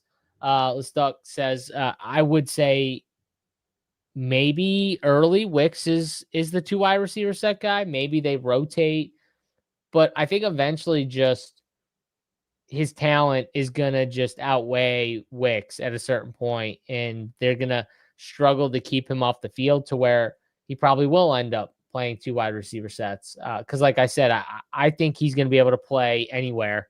I don't think he's gonna be like he has to be a slot guy. Like I think he'll be fine lining up, outside, inside, wherever he needs to, pretty much. So I'm not as worried about this. I do think Wicks is a good pick at the end of drafts. I know the sidekick's into Wicks too, just because like their depth isn't that strong at wide receiver. And Wicks is, in my opinion, I think just like a solid receiver. Maybe not the exact way you look at Sean Tucker, because I agree with you. I think Sean Tucker in a different situation could be like a starting like bell cow running back. Like I think he could handle 20 touches a game and be good on like a decent team. I don't know if Wicks is that, but like I think Wicks is like decent. I think Wicks can give you like a couple solid games a year and be somewhat consistent and solid route runner that on who's been on a good team. I think he's that, like, Yeah, so, but he's he's a going at pick professional 200. NFL receiver, man. Like, Yeah, man, pro. you wanna talk about like the Sean Tucker experiment where I get to dream? Like, I just want to live in a universe where James Cook is playing somewhere else and Sean Tucker goes and gets all the work on the Buffalo Bills. Yeah, Like, that would be fun. That would be fun. Alright, we get Brock Purdy here. Fits the other side of the, coin for this, week 17, stack we got going on here with the Eagles. I like it. yeah, I really like that. Man, I feel like people underrate how many like big multi-touchdown pop-off games Brock Purdy has for him to go in this range. Like, dude, Brock Purdy's good for like a 4 or 5 TD game, at least once or twice every season. Like, that's just I mean, you get a Shanahan offense and you find him in a shootout, like he feels like such an undervalued pick, man. I wish Mike Evans fell to us. That was the one pick I was so mad when I saw go at the turn. I was like, oh, I wanted Mike Evans so bad at Ooh, that. that would have been really fun, yeah. On this team, like I know someone was saying AJ Brown on this team and stuff like that, but AJ Brown went before the A-Champ thing, so we weren't getting him. But man, Mike Evans, I thought he could fall to us there. Kyle Pitts at the top of the kick. I like Kyle Pitts. I'm into it. Yeah, a little Kyle Pitts here. I can't remember if I mentioned this on the show last week. I think I did, so apologies for people that are going to hear me repeat a point. But when the Falcons came out and were, having reports that oh gosh, I'm blanking on the name now. Hang on. Who, Jahan Dotson? Yes, yeah. Yeah. That Jahan Dotson was the wide I receiver saw too. another Like, clip of him. Yeah. wheels up for Kyle Pitts, baby. That's as good as it gets. Yeah, it's too good. I just realized that our old pal Neil is sitting here in the 12 spot. He can't really snipe us because he's on the other end of the board, but I'm sure he's kicking it on the other end of the board here. Let's see what old Neil's starting with here. Genty, Barkley, Higgins, ETN, Brian Thomas, who he said was his only IKB, Travion Henderson, Jaden Reed, and Trevor Lawrence so far. Not a bad team. I like it. Good start. We also have we've got BP over in the one hole. This is a friends and family draft. Yeah, seriously. Gibbs, McBride, Pickens, McLaurin, Mike Evans, Ramondre, DK Metcalf, Rico Dowdle, Jackson Dart. Interesting here. All right, yeah, we got some heavy hitters here. I see my guy Spunky in the 3 hole. He's talking about why is everyone taking Stafford naked? I have no idea. I have seen this so many times in my DK lobbies. I know. I never get a understand Stafford it. stack, man. I don't know what it It's is. impossible. They take them naked at like pick 80. I don't understand it. I'll have Adams and Puka, and I'll still never get Stafford. We also, if you're like pure top guy sidekick, we also like a lot of the other quarterbacks that go around him. So we'll push him. And I had a team where I had Adams and Puka, and I think I took Purdy, and it was pushing Stafford. I was like, no one's going to take this guy. Like, I'm looking at the other teams. They've got like 2 quarterbacks already. I'm like, no one's going to take Stafford. I'm good to push this here. Like, this is great. Sure enough, a team that already had 2 quarterbacks takes naked Stafford. Yep. What? Yeah, never try. If you want Stafford, you got to go get that, man. Andrew Black says, how buns is my team? LOL. Let's see. JT, Kenny Walker, Colston. I mean, Andrew Black. I mean, you're are you trying to get me on your side right now? I mean, this is a JSU team if I ever seen one right now. You went JT, Kenneth Walker. You took Colston Loveland in the 3rd round, and you still got Luther Burden and J-Mo with Caleb Williams. Then you come back with QJ, Laporta, Goff. I mean, are we sure Zach that doesn't like this team, but I like this team. are we sure that Andrew Black is not just a JSU burner account he's got up on the second monitor? He's just like, I gotta do something to satisfy my thirst for Bears here. I'm can't telling you right now, if I it. could steal that team, Andrew Black, I would. How much money you want? You want $50? Huh? You want me to double your money right quick? I want to steal that team. It would be funny though if I just had burner accounts going right now. Andrew Black's just one of my burners going. That's a team, right? That's a squad. I love that. But I love the Bears. I love building out the Bears line stacks. So it is what it is. I actually built out a sick one just before the show. I probably had like way too many of that game. I was like totally in on the Lions, and I got like all the fallers. So I got like Laporta, Jane, like your full team, and like my boy Tesla, who Sack does not like, and was Oh, we forgot to have this conversation, so we can have it right now because it just reminded me. After we pick, we'll have this conversation Okay. because I sent Sack a thing about Tesla, and I was like, you might want to start buying the Tesla stock real quick here. And he came at me with a couple of points here, so I want to get to that. But Baker Mayfield at the top, and we do have Bucky, so kind of Yeah, I fits mean, the squad. getting Baker Mayfield after Tyler Shuck feels a little disrespectful to Baker Mayfield. I mean, shoot, man, just 2 seasons ago, Baker Mayfield was like the QB3 overall or something crazy. Yeah, and he's another guy you can get stacking partners late too. So Yep. easy guy to backstack here. I'm interested to see what we do with this next pick because I feel like normally like Aaron Jones would totally be at the top of the kick, but you got a faller here. Yeah, I wonder, this might be a team where we go like the hyperist fragilist, where we are Yeah. just 3 running back, a Chan, Scattaboo, Bucky, and we just ride with our guys. And if they if they fail, so Oh, do we. Wandell just went and Kelsey just went. Is it Shakir? Nope. Oh, maybe. All right, it's Yep. Shakir. Oh, look at my guy Matthew Golden. Look at that. Look at the disrespect right there. Nobody wants you, Matthew. That's Here's sad. a crate before we dive into Isaac Tesla, a quick Matthew Golden comparison.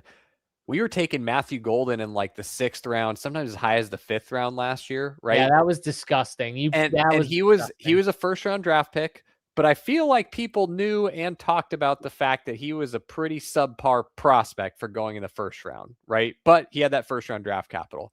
Makai Lemon is like 10 times the prospect Matthew Golden was, also got that 1st round draft capital. And for whatever reason, people are like, I don't know, You maybe the 8th round. you know why? Because all those people are the Matthew Golden people that Yeah. got burned. They're all the Golden people that got burned. Whereas I'm like, well, I didn't take any Matthew Golden. I'll take Makai Lemon. Like, fuck it. Like, I literally refused to take Matthew Golden. I think I had 0% of. Wow. He was, in my opinion, I thought he was a terrible pick. I did in my head too. I was planning on Christian Watson to not play the entire year. Yeah. And I That was a still thought he crazy, was it a was a bad pick. crazy comeback from him. Yeah, it was crazy. And then he comes back and he smashes on top of it, which I did not see. So I wish I had Christian Watson. But like in my head, he wasn't coming back, and I still thought he was the worst pick in the world. So like I'm not like a Matthew Golden is good guy. I'm just like okay, they started to clear out the room a little bit now, which was one of my biggest issues with Matthew in general. Was I knew how spread out it was going to be, and I knew how much they were going to rotate, and I'm like, I'm not spending that capital on a rookie. Like they have all these vets, and then it played out the way it did. Now they lost some of those vets who play in this spot. It makes a little more sense. People feel the burn, but it also helps the Makai Lemon stuff. You know what I mean? I even think it helps like Carnell Tate. I feel like Carnell Tate in years past would have gone even higher. And we're Yeah. getting him at a better price because of some of the burns.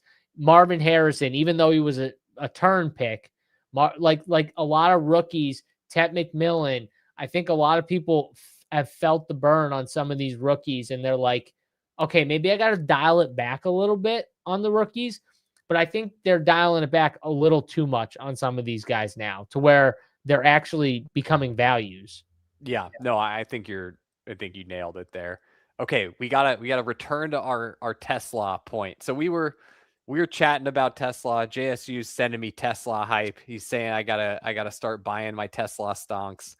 And I asked him, I said, how many routes do you think Tesla ran last year? And he said some real low number. Something. Yeah, I literally was just like, I don't know, like 65. He ran 296 routes last year. So he ran, more than Sam Laporta, who granted Sam Laporta missed a bunch of time due to injury. But he ran, 150% of the routes Khalif Raymond ran, so there is room for him to consolidate some of those Khalif Raymond routes. But it's not like some of these guys where like a Luther Burden. Let me pull up Burden routes just for Burden only ran 242 routes compared to Tesla's 296. So there's more room for Burden to benefit from that route increase. I do like, speaking of first round wide receivers that are way undervalued. Speaking of first round wide receivers that are not as good as the guy who's going 40 picks later, AD Mitchell. But yeah, did you? Hey, If you you don't have want to to sell fight me about, on. if you You don't want have to to fight sell about me. something else, Hey, you're not gonna find any anti-AD Mitchell, stance from me here. Last year, I mean, AD Mitchell has been like a leg up rankings team favorite. He's a darling of ours for multiple years. you guys are high on AD. He hits in the kick a lot. Well, Uh, actually, a lot of Jets hit in the kick. The more I think about it, I think it's the yuck tax. People don't want to click the yucky team, and like we talked about it earlier, everybody's got a price that I'm okay with. it's true. It's true. I don't know how this many Jets are going to get there, but I think in your guys' head, it's like, okay, we're just going to buy the yuck team, and we know like a couple of these guys are going to hit. They might not all hit, but we know like a couple of them will at these prices. You know what I'm saying? Like, I don't think you guys think that all these guys are going to smash their ADP. But I think you think that two of them will, and those two are going to be winners. Yeah, I think And we're up right now, so you can answer that in 1 sec. But Gadsden, Hunter Henry with May. I'm kind of surprised that Henry's not above him because I thought you guys were low on Gadsden, but we are. He's just fallen a lot. He's fallen a yeah. bunch. All right, let's click him. The way I would kind of frame Gadsden is he's like, what if you had the Isaiah Likely bet, but with more upside and less of a blocker than Mark Andrews has been, right? That's kind of like how we view Gadsden, where there's a lot of the time where what happens is you get like an Isaiah Likely roll, and he might pop off for a couple weeks, but most of the weeks you're like, damn, man, I spent a 13th round pick on a guy who's going to project for 5 every week, But there's definitely outcomes where it's like, oh, Aronde Gadsden's actually the third pass catcher on the team. It's QJ, Ladd, Gadsden. Like, who cares about a third wide receiver? They're just out there running Gadsden and Charlie Kolar for like 60% of their snaps. And so I've talked about this before. Bro, you got May. You're going to go Gadsden over him. I actually like capitulating to the kick more when it's something that I'm kind of shocked by, if that makes any sense. Like when it doesn't totally make, like when I'm like dead certain, like this is gonna be the pick. Okay, it's telling me tight end. Like Hunter Henry will be the pick. Like I got Drake May. He's gonna push up to the kick. There's no one like that good ahead of him. There's not like a Mark Andrews faller. You know what I mean? Which I would make sense. Like would go ahead of someone like him. And then it throws up Gadsden, who I know you guys aren't like super bullish on. You know what I mean? Those are actually the picks that I like taking more because I'm like, oh, okay, I would have never thought it was giving me that. And the way I would like frame it to someone who's having trouble thinking through like, why am I not taking my tight end stacked with my quarterback that I took early in this draft? Like that doesn't make sense to me. Think of it through this lens. In the extreme case where you said, I want to take Hunter Henry 100% of the time there, any time that I would have this choice of Hunter Henry versus Aronde Gadsden, I take Hunter Henry to stack with Drake May. What you're then saying is that I think that the value that Hunter Henry and Drake May gives me is so far superior to what Aronde Gadsden could provide on a Drake May team that I never should have Drake May with Aronde Gadsden if it's at the expense of Hunter Henry. And when you think through it that way, it's like, oh yeah, like I wouldn't do that in DFS. Like you wouldn't, set your 150 set for DFS and be like, well, all my Drake May teams have Hunter Henry on them. Like, sure hope that stack hits, right? Like you're going to spread that bet out a little bit. You're going to have some teams that don't have that stack. And that's kind of the same way that I would think through this here is you don't want it to all be the exact same. And that's what the sidekick really helps with when it's like, this is a tie that's close enough to break sometimes, it'll Mhm. help you do that. And if it's not a tie that's close enough to break, don't worry. Like, you'll know about it because you're going to end up getting a ton of that. If it's not close, you'll get a ton of that guy. Yeah, Tyler Algiers at the top. I'm cool with taking some Algier. Yeah, makes sense given this team. This I team. thought we might end up stopping at 3 running backs, and so Algiers one where it's like, hey, if you catch the contingent upside on this guy, But that could be a supercharge for this team. But go back to the Tesla stuff because we kind of got sidetracked here with Rondé Gadsden, and he went too, by the way. So who took him? Andrew Black Oh, took him there we here. go. And Andrew heard us talking about it. Also, Andrew had that big lion stack. But yeah, Yeah, it's just the room for Tesla to benefit from those vacated routes is less than you would think because I feel like a lot of the perception on Tesla is, oh, he didn't get to get on the field that much. And it's like, no, man, like Tesla ran a lot of routes. Like 296. Let me go back to the Packers again. 296 is more than any Packer ran other than Romeo Dobbs. Like if you put Tesla on the Packers, he's running more routes than everyone else. love the Trey Tucker fall right here. Yeah. Love that. I'm gonna make a counterpoint though here. The way Dan Campbell was talking about him sounds to me like talking about a guy that they really didn't fully trust for a majority of the season. So he might have been running routes, but a lot of them were like clear out routes, deeper routes, right? Stuff where he was probably the fourth option on a lot of these plays, right? Um, and I think one of the things that just looking at it objectively, because I totally get what you're saying. Like, there's a lot of mouths to feed in Detroit. He did a lot last year in this similar role with Sam Laporta out, and he wasn't really that involved. So now Sam Laporta comes back in. Are we really expecting him with all these other guys ahead of him? He is clearly what is he, the fifth option, I guess, if you add in Gibbs. Technically he's the fifth option here. Like, where is the room? Like, where's the room for him? And the only thing I will say is, like, I think there are paths to a guy like him just making big plays, scoring touchdowns because he is that good, and the trust is there. And I think with Jared Goff, like a veteran quarterback, Dan Campbell, like, if you're talking about things like trust, he looks like a vet. Like, those are things when they say it, I'm like, okay, that makes me feel so much more comfortable when I hear stuff like that, where it's like, oh no, he's just, he's good one day. He's inconsistent still. I wouldn't like inconsistency. Like, they're talking the total opposite. They're talking about things that we wouldn't normally hear out of even probably a second receiver. I feel like those are very bullish comments that make me feel more comfortable about, like, maybe he is going to be a little bit more involved in the game plan, even though you're right, he is the fifth option.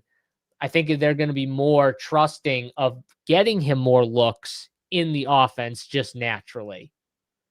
Yeah. If I was going to make the bull case for Tesla, I would say obviously I expect the routes to increase, with no Khalif Raymond there. So that's one.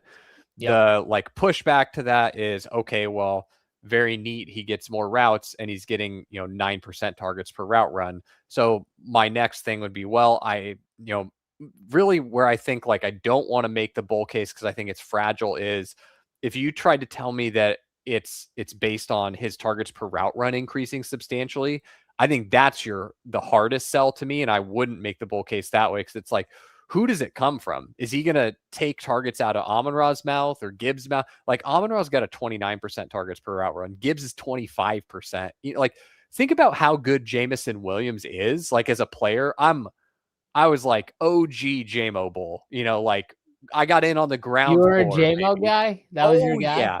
Yeah. And then the market kind of blew past me on him in these last couple of years where I think they got a little over their skis. But I JMO agree. only had a 16% targets per route run, So it's like, I don't know, man. It's hard for me to see Tesla getting I think you can easily say like, hey, 16% is like a pretty reasonable cap. Like there's almost no way because if you just said, hey, apples to apples, JMO or Tesla, like I'm going to take JMO 10 times out of 10. So my Right. whole argument is what you're saying of those big plays, those touchdowns. That's the way he gets there.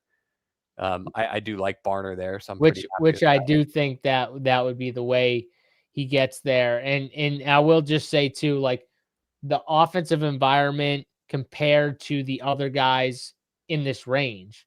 Like, look at this range. It's the same thing I do with like Keaton Mitchell, though. Like, throw out everything else and what you think. Like, his offensive environment when he's on the field is going to be so much better than Woody Marks. Like, so much better. Like, coaching, offensive line play, quarterback play, like everything is so much more set up for an RB2 from the Chargers as opposed to an RB2 from the Texans, right? I'm just like thinking about this, right? Same thing with like Tesla. Like, Antonio Williams goes ahead of Tesla. Antonio Yeah, Williams I is a mean, I agree with you on terrible that pick. one. I think Antonio Williams is a bad It's a terrible pick. pick. Like, Debo is a better pick, obviously, than Tesla, but I could poke holes on like every other pick that's in that range outside of like one or two. Taven Njoku's at the top of the kick. Can we go Christian Kirk here? Yeah, that's crazy to me that David Njoku Or is. Eli Stowers. How is Eli Stowers down here? Well, how many tight ends do we have? We got 3. Yeah, Stowers or I'm Kirk? honestly surprised that Njoku. I'm I gonna go wonder Stowers. what is. I had the IKB. The Njoku thing threw me off too much. I don't think I've seen him since we adjusted the inputs on him. After we got that Charlie Kolar information, so that's crazy. Yeah. Oh, that's so funny. It's because of Gadsden. It's because Njoku and Gadsden's roles are more tightly linked, and I wonder if this is like a who was our other tight end that we got before Gadsden? AJ Barn. Oh no. Kyle Pitts. Kyle Pitts. Okay, so we're not super like we've got Pitts for some upside, but we didn't have like any stud. God, I'm trying to, it's impossible to actually divine like why the Sims do what they do because there's so many different things that are happening. But my guess is that it's like, hey man, your tight end position's a little fragile. Look You've at identified Njoku's still Gadsden. up there. He's still up Yeah. top. And No, it's identified Gadsden's fragility as a thing that can get fixed a lot of the time with Njoku because it's like in those seasons where you're pissed about the Gadsden pick, it's not Charlie Kolar that fixes it. It's Njoku because he's more of that, tight end that's going to be running routes. He's not like he can play, traditional Y like inline tight end, but Kolar is likely going to be the one taking that. And so it's in the seasons where, again, this is me purely speculating, couldn't know for certain, but just the fact that I've never seen Njoku after we change these inputs and then we get him on a Gadsden team makes me think it's something to do with the way that the that Gadsden makes and sense. Njoku seasons shake out. Because It's I so guess funny. if you technically took one of them off the field, the other one's role probably does massively increase. Yeah, so it's like, what if I took your 13th round pick and your 18th round pick, and I promised you one of them was a hit at cost? Correct. And it's like, what if you forfeit one of the picks and the other one's a good hit, and it's at a position of need? It's kind of why I like taking Surratt and Lane. Yeah, together. it's the same. It's the same thing. Gotta say, this one feels yuckier to me. But you know what? Fast forward, it's like October, and we could easily be having the conversations like, God, what were we doing taking both Surratt and Lane, and then Njoku and Gadsden together looks great. Yeah, no, that would be funny. Because you're right though. Like, I think Charlie Kolar's role, and then like Gadsden and Njoku, like Charlie Kolar's role is like not tied to those guys, whereas like those two guys, I think they're like fighting for a similar role of playing time. And if one of them goes down, it's like going to massively increase the other guy's fantasy role, pretty much like the role we want for fantasy pretty much. Yeah, I want to go back to Tesla because I did want to let you know that you kind of swayed me on the way that I was thinking about him. I still don't really love him as a best ball pick, but I do think he's someone when a Lions showdown slate hits this year, he's probably someone where I'm gonna mess with the projection inputs a little bit, or like I might do something in my Sims to adjust for how I handle him and his game level inputs, because I think that you're right about like, hey man, the way that Tesla gets here is he's hyper efficient through touchdowns. And like in best ball, it's like, sure, that's okay and cool. And I'm good if you want to IKB to Kirk here over Njoku, or we can I do a really weird like mixture. Kirk on this team, so let's take him and then let's see what it does from here. Yeah. And then when I think through the Tesla thing, it's like compiling a really big game, like a 20 pointer, is probably pretty hard for his role. That's like almost certainly has to come through 2 touchdowns. You know, like it's Yeah. not guaranteed that he couldn't get there with 1 touchdown, but like it's likely that it has to come through multiple touchdowns.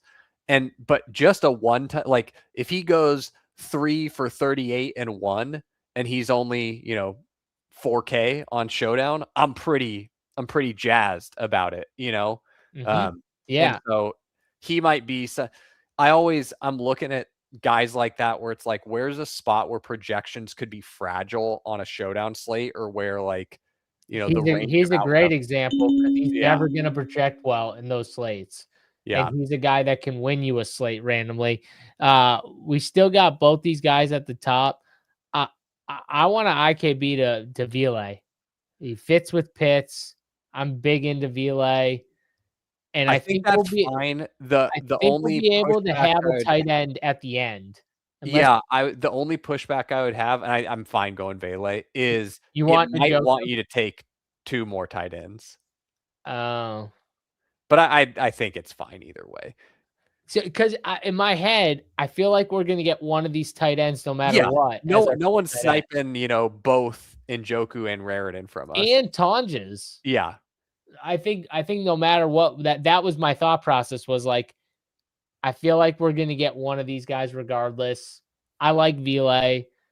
He fit a little bit. I didn't really love the rest of the wide receivers. And I assume we're gonna just go with the 5th tight end for our last pick. So unless you think differently, but the kick No, is yeah, I think we definitely are gonna get recommended a 5th tight end here. Just the way that our Barner's kinda like the between because like I wouldn't even describe Pitts as like a steady Eddie. He's been a little more volatile. he And has. so Barner's kind of our steadiest Eddie, and even he is not that steady. Then we've got, the Gadsden and Stowers, kind of those different archetypes where it's like the upside is massive for them, but like the week to week floor is probably a little dicier. And so just getting one more bite at the apple can really help us. Par- Parker, what are you doing to us, man? Double dip Raritan and Joku Neil. That would be funny. Neil's on the clock right now. If I That see would be the a really good Joku bit. I and wouldn't even be mad. Oh Eli my God. Raritan, he took Raritan, son of a bitch. Oh, that's funny. Do it, Neil. I dare you. Do it for the stream. Oh, He's no, thinking don't about do it. I can't take Rashad Bateman. Don't you dare take Njoku. I can't believe you just took Raritan. Take Njoku, Neil. Do it. You won't do it. You know what else is funny in this one? Scroll down. I bet because Kolar has. Oh my God, he did it. That's really good. Oh, that But was look, too good. scroll down. Kolar, I think because of the relationship between those 3 tight ends, it's like, yeah, man, this is one of those seasons where your ass Yeah. was wrong about the Charlie Kolar role. Charlie Kolar's a blocker, you idiot. And Gadsden and Joker are the ones catching all the passes. So, God, I mean, not to toot the sidekick's horn, but it's so freaking cool seeing it do stuff like that where I'm like, why Yeah. are we taking Njoku? We've told the Sims he sucks.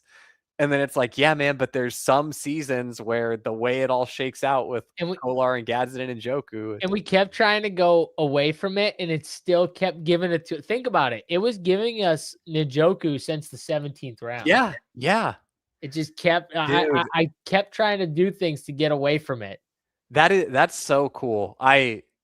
Man. Sometimes a bid is worth $25. Oh, it was Neil, like, that was incredible. Yeah. Yes. I mean, who knows, Neil? David Njoku might be the winner. You never know. I mean, hey, in our subset of Sims, David Njoku was a smash. Yeah. Yeah, that's true. That's a good point. All right. Do I have to take Rashad Bateman?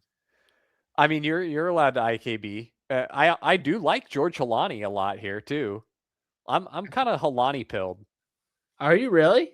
Yeah, man. I think at the beginning of the season, I mean, he right now, obviously at this point in the off season, you're gonna get the veteran deference stuff where he's running with the ones, and Price is number 2 behind him. Oh, this is brutal right here. So Lane's gone. Surratt's gone. All right, Hawani or Bateman? You make the call. I'm just gonna click it. Which one? I mean, I like Halani. I would Okay. top guy it personally, but you seem to really not want Bateman, and I Yeah, do like Halani because think through it this way. Charbonnet, like if I had to set a betting line for it, I'd probably set the line at like either like 9.5 or 10. I'd probably do 10 games to have a push on week 10 for like when he's back. Um, so I'm gonna get like probably a solid 9 games of Halani and Price splitting work. that's right. And It was karma. It was oh karma, wow, Marshall. wow. That was karma right there. You told Neil to steal our tight ends, our fifth tight end build. So you got karma pilled right there with some George Halani. Oh man. I can I can post the full board if that's what you want. I can post it on Twitter if you want it.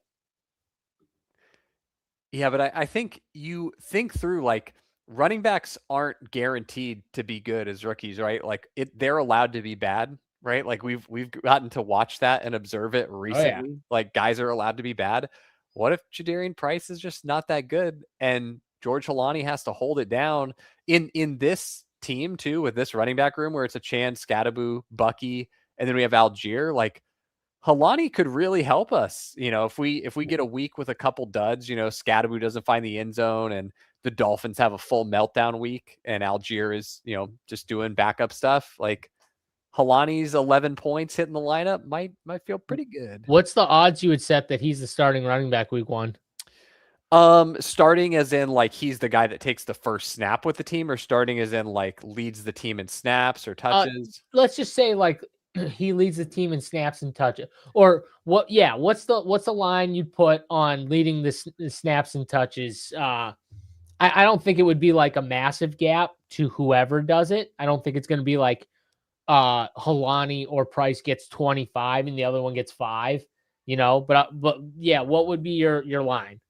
Yeah, let me hang on. I want Because to. I'm gonna say that I think it's a pretty solid bet that Hawani leads at least week 1. Yeah, I think. Played him in the Super Bowl, dude. No, yeah, they don't dislike Halani. Like He's a young dude, and they had Kenneth Walker and Sharp. They played him in the Super Bowl, and they played him in the NFC Championship game, which was really the Super Bowl. You know what I mean? Like they played him in these big games when everyone was held. Like it is crazy. yeah, I think it's probably pretty. I think I might line it as even money. So Halani's like a really good bet. Uh, Depending on what you need, right? Like if our team was like if our team didn't have Like if you needed early points, like Halani's a really yes. good bet. But if our team didn't have like week 17 upside, but it had plenty of early guys, like Yep. Alani gets a lot less exciting for me because you get the, Charbonnet potentially confounding stuff there, and Price, like if he follows the, typical rookie curve where he's developing as the season progresses, he might be coming, online more at the back half of the season. So in a team where you do need help early, or you just have a thin running back room. So it's like, even though like I would not say that our running back room inherently needed help early from the archetypes that we had, but it's just like the probability that of these 3 main guys that we have, like assume Algier, let's just for simplicity's sake remove him from the equation here. But of these 3 guys, what's the probability that only one of these 3 has a good game and 2 of them have bad games? Like That happens all the time, man. Like one guy having a bad game happens a good clip. Two of them, that's a parlay, but like if that happens 20% or 30% of the time, and then of that subset of outcomes where it's like, okay, let's just we'll round down. Call it 20% of the time we get a bad game out of those guys in the first few weeks. And then it's like, and 30% of the time, George Halani actually has a good game, a good enough game for you to really care and that, matters. And so then it's like, okay, of those 20% of outcomes, 30% of that subset is covered by a good George Halani game. That's like 6% of games where all of a sudden, like I added meaningful points to my team with my 20th round pick. That seems pretty like really good odds to me for a 20th round pick. Like we're talking about guys where I'm just happy if they contribute at all. So like someone with that type of probability to help out my team feels pretty good to me. Yeah. Also, Andrew Black wants to check out his team. He asked if he draft too many running backs. He drafted was that a 2-7-9-2? Okay, I don't have many builds like this. Let's see. JT, Kenneth Walker, Colson Loveland, Luther Burden, J-Mo, Caleb Williams, QJ, Sam Laporta, Jared Goff, Ricky Pearsall, Jalen Coker, Jaden Higgins, Isaiah Pacheco, Tesla, Sean Tucker, Braylon Allen, Justice Hill, Brandon Ayuk, Justice Hill, Jaden Blue, and then Jalen Knoll. Yeah, I think with starting out JT and Walker, I don't think you needed to go 7. Maybe in your head though, because you waited so long for that third, you were like, I need to fill the position a little bit more. But like in reality, you got your 2 workhorses. You don't need to have 3 running backs always hit your team anyways. So like I feel like 5 or 6 would have still been fine for this team. So yeah, I would probably say that 7 might have been a little bit much. I would have definitely preferred maybe just getting another quarterback or another tight end and kind of, even though you have 2 good tight ends, like Loveland and Laporta are 2 good tight ends, like those are onesie positions. You never know what happens during the season. Um, so like I would have probably went a tight end late as opposed to like a Justice Hill or Jaden Blue. And maybe tried to get a quarterback.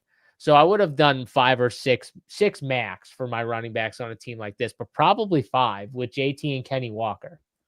Yeah, the one thing that I feel like I learned a lot from The Sims this year, just with the way that the running back landscape shakes out, is the sidekick kind of tells me, hey, don't put lipstick on a pig, dude. Like if your running back room is like, if it is what it is, don't worry about it, man. Go beat the brakes off people at other positions. Like you had 2 really stud running backs to start, and so that's really good. And then I'm not a huge Pacheco guy, but like I get the Yeah. thesis. And then I do like Sean Tucker. His price has come up a bunch to where we don't get him as much anymore. And I would say like after that, you're good, man. You don't really need to do the Braylon Allen thing or like Justice Hill or Jaden Blue. I will say like Jaden Blue is one where if you fast forward 4 weeks, it might all of a sudden be like one of the picks we like the best. So I don't want to be like, oh, Jaden Blue, terrible pick. He's not someone that we take right now because I just feel like you're accepting a lot more unnecessary risk when you could take, and to be clear, like all these late round picks have low probability of hitting and doing anything. It's just that these types of running backs, like the Emmanuel Wilson, Mike Washington, Jordan James, Jaden Blue, Damon Claiborne, all the guys that go, DJ Giddens, they hurt your team at such a high frequency. And Pat actually has a really good article that he's coming out with pretty soon over at Leg Up on this. He did one on rookie wide receivers and historically how we've priced them and how they've helped or hurt your teams. He's got another one coming out on rookie running backs and I believe second-year running backs as well, talking about that concept of how they've helped and hurt our teams in the past, how we price them and where the market might be making mistakes. I feel like it is a really well written article and it kind of illuminates some stuff that I think is like as a whole, and this is not, not saying like any, one person is doing it. I think that as a whole, the best ball community makes mistakes in this area a lot. And I'm like low key a little mad that Pat is releasing this article because I think it's a pretty big edge that the sidekick does well already. And it's like, we're going to go teach people how to like avoid making these mistakes. But I would say, check that article out from Pat. It'll probably be dropping in the pretty near future here. Yeah, awesome article here. Parker, last thing saying, not blaming the sidekick room, didn't let anyone fall and kept sniping. That's the problem when you have multiple kick drafters in there sniping each other. We got sharp guys in there. Neil's on the end stealing our picks. Andrew Black's in here stealing all my bears. I mean, you just can't get any good fallers in those type of drafts, Zach. I mean, I don't know what you want. I like having a few draft rooms like this mixed in where I'm like, all right, I got a bunch of sidekick users in here. It's okay because I naturally get pushed into players that I wouldn't draft a bunch of otherwise. Yeah. It's like, well, my first, second, third, and fourth favorite flavors of ice cream are all gone. So I guess I'm ordering rum raisin today. Like that first draft to me, it was just so good. And the Oh, that second one, draft yeah. compared to the first one doesn't feel as good, even though I don't mind this first draft. Like, I think we got a good team. I don't hate it. Like Puka, Achan fall of 21, Devontae Smith, Cam Scadaboo, Bucky Irving. That was the one pick I was a little You threw up unnerved in your about. mouth a little. Yeah. Drake May, Makai Lemon, Brock Purdy, Kyle Pitts, Baker Mayfield, Khalil Shakir, Omar Cooper, Aronde Gaston, Tyler Algier, Trey Tucker, AJ Barner, Eli Stowers, Christian Kirk, Devon Vile, and George Halani. I mean, this is a solid team, but like to me, the team before was just so good Oh, the first that one. it just like it, yeah, chef's kiss, right? Like it just blows this team out of the water. So that's the thing when you're in the tough rooms. It definitely waters down, all the teams, I think, a little bit, right? Where, everyone's in the same boat. Obviously, we're not getting the sick fallers like we got in the last draft. But any advice on weekly winners builds? Well, if you have the sidekick, that's all like built in with the games that you're playing, right, Zach? So it's good for the eliminators, the weekly winners, all that stuff, right? Yep. Yeah. Sidekick will automatically detect the type of contest you're in. It also pays attention to what the payout structure is and the advancement structure. Like you can see at the top of it right here, it's got the round advancement stuff for the DK Millie here, where it's 2 of 12, 1 of 12, 1 of 12 with a massive 1,089 person final. And it knows there's 3 mil up top, baby. It's trying to get that 3 mil. It's trying to get you there. So I have drafted a few weekly winners teams already with the kick. And the one thing that I have noticed about it is it's heavy into correlation, yeah, like heavy. it So wants onslaughts. It'll push guys up like 2 rounds past ADP sometimes, but it's like you need this guy because he fits your stack and your correlation. So it's like heavy on stacking. So I think the one thing I've taken from the kick is like in that type of contest, it's okay to just get just load your stacks up as much as Yeah. you can. The ones that are really fun is like if I bother going back and looking at a team after I've drafted it, I'll kind of look and see where I might have a bunch of like game stacks, like what weeks. And it's like, Mhm. oh man, the sidekick stacked up like 5 games in this one week. I guess it really wants me to win. It thinks that this is my shot. Or like I might have, okay, it really likes week 6, week 9, and week 12 for this team. Like Yeah. so those are kind of fun to look at. But yeah, you can check out the sidekick over at Leg Up. If you do annual, it comes out to be about $50 a month for all the months that there are drafts, because there are 2 months of the year where there are not best ball drafts to do. But between the summer and the way too early drafts, right around the Super Bowl, and then also playoff best ball, which is one of my personal favorite formats, comes out to be about $50 a month if you do annual. Or if you're just wanting to try it out for a single month, that's $200 for a month. But I personally, I'm a value hound, so I'm about the annual. Yeah, if you want to, kick it with the kick over at Legendary Upside, get over there and check out everything they got. All the articles Pat throws out there, awesome reads. If you want to check out the articles, and then obviously the Sidekick is a great draft assist tool if you want to volume draft. For all the volume drafters out there, it's definitely the best tool out there. And then runpuresports.com if you guys are into all sports. We're not, it's not like best ball focused or anything like that. We try and get all the sports up there, World Cup, everything like that. We're running a promo code right now, Cup 2026. If you want to get in 20% off for, like I said, all sports, one price. Check us out. Not much else going on there. Can you use it on your phone, Sack? Cannot use it on your phone because that is like the DraftKings and Underdog use an app, and the Sidekick can't interface with that. We used to have a workaround on mobile, but I do not believe that works currently. So yeah, it is on PC. So if you only do your drafts on phone, might not be the best fit for you, but I personally really enjoy doing the PC drafting, but I understand some people really like the phone some people just can't, like, they probably just only do it off their phone for whatever reason. Maybe they're doing other things on their PC and they can't do it there. They're on the move. Draft while they're at the gym, or there are many good reasons to be a phone drafter. But all right, that's gonna do it for this show here, guys. Hope you enjoyed it. If you did, hit a thumbs up. Subscribe to the channels here, whether you're watching on the Legendary Upside channel or the Run Pure Sports channel here. Hit the subscribe, hit the like. We appreciate everyone watching. Leave a comment if you enjoyed this show. We'll be back same time as always, Wednesday, 8 p.m. Eastern time. Till then, for Sack, I'm JSU. Good luck in your best ball drafting. We're out of here.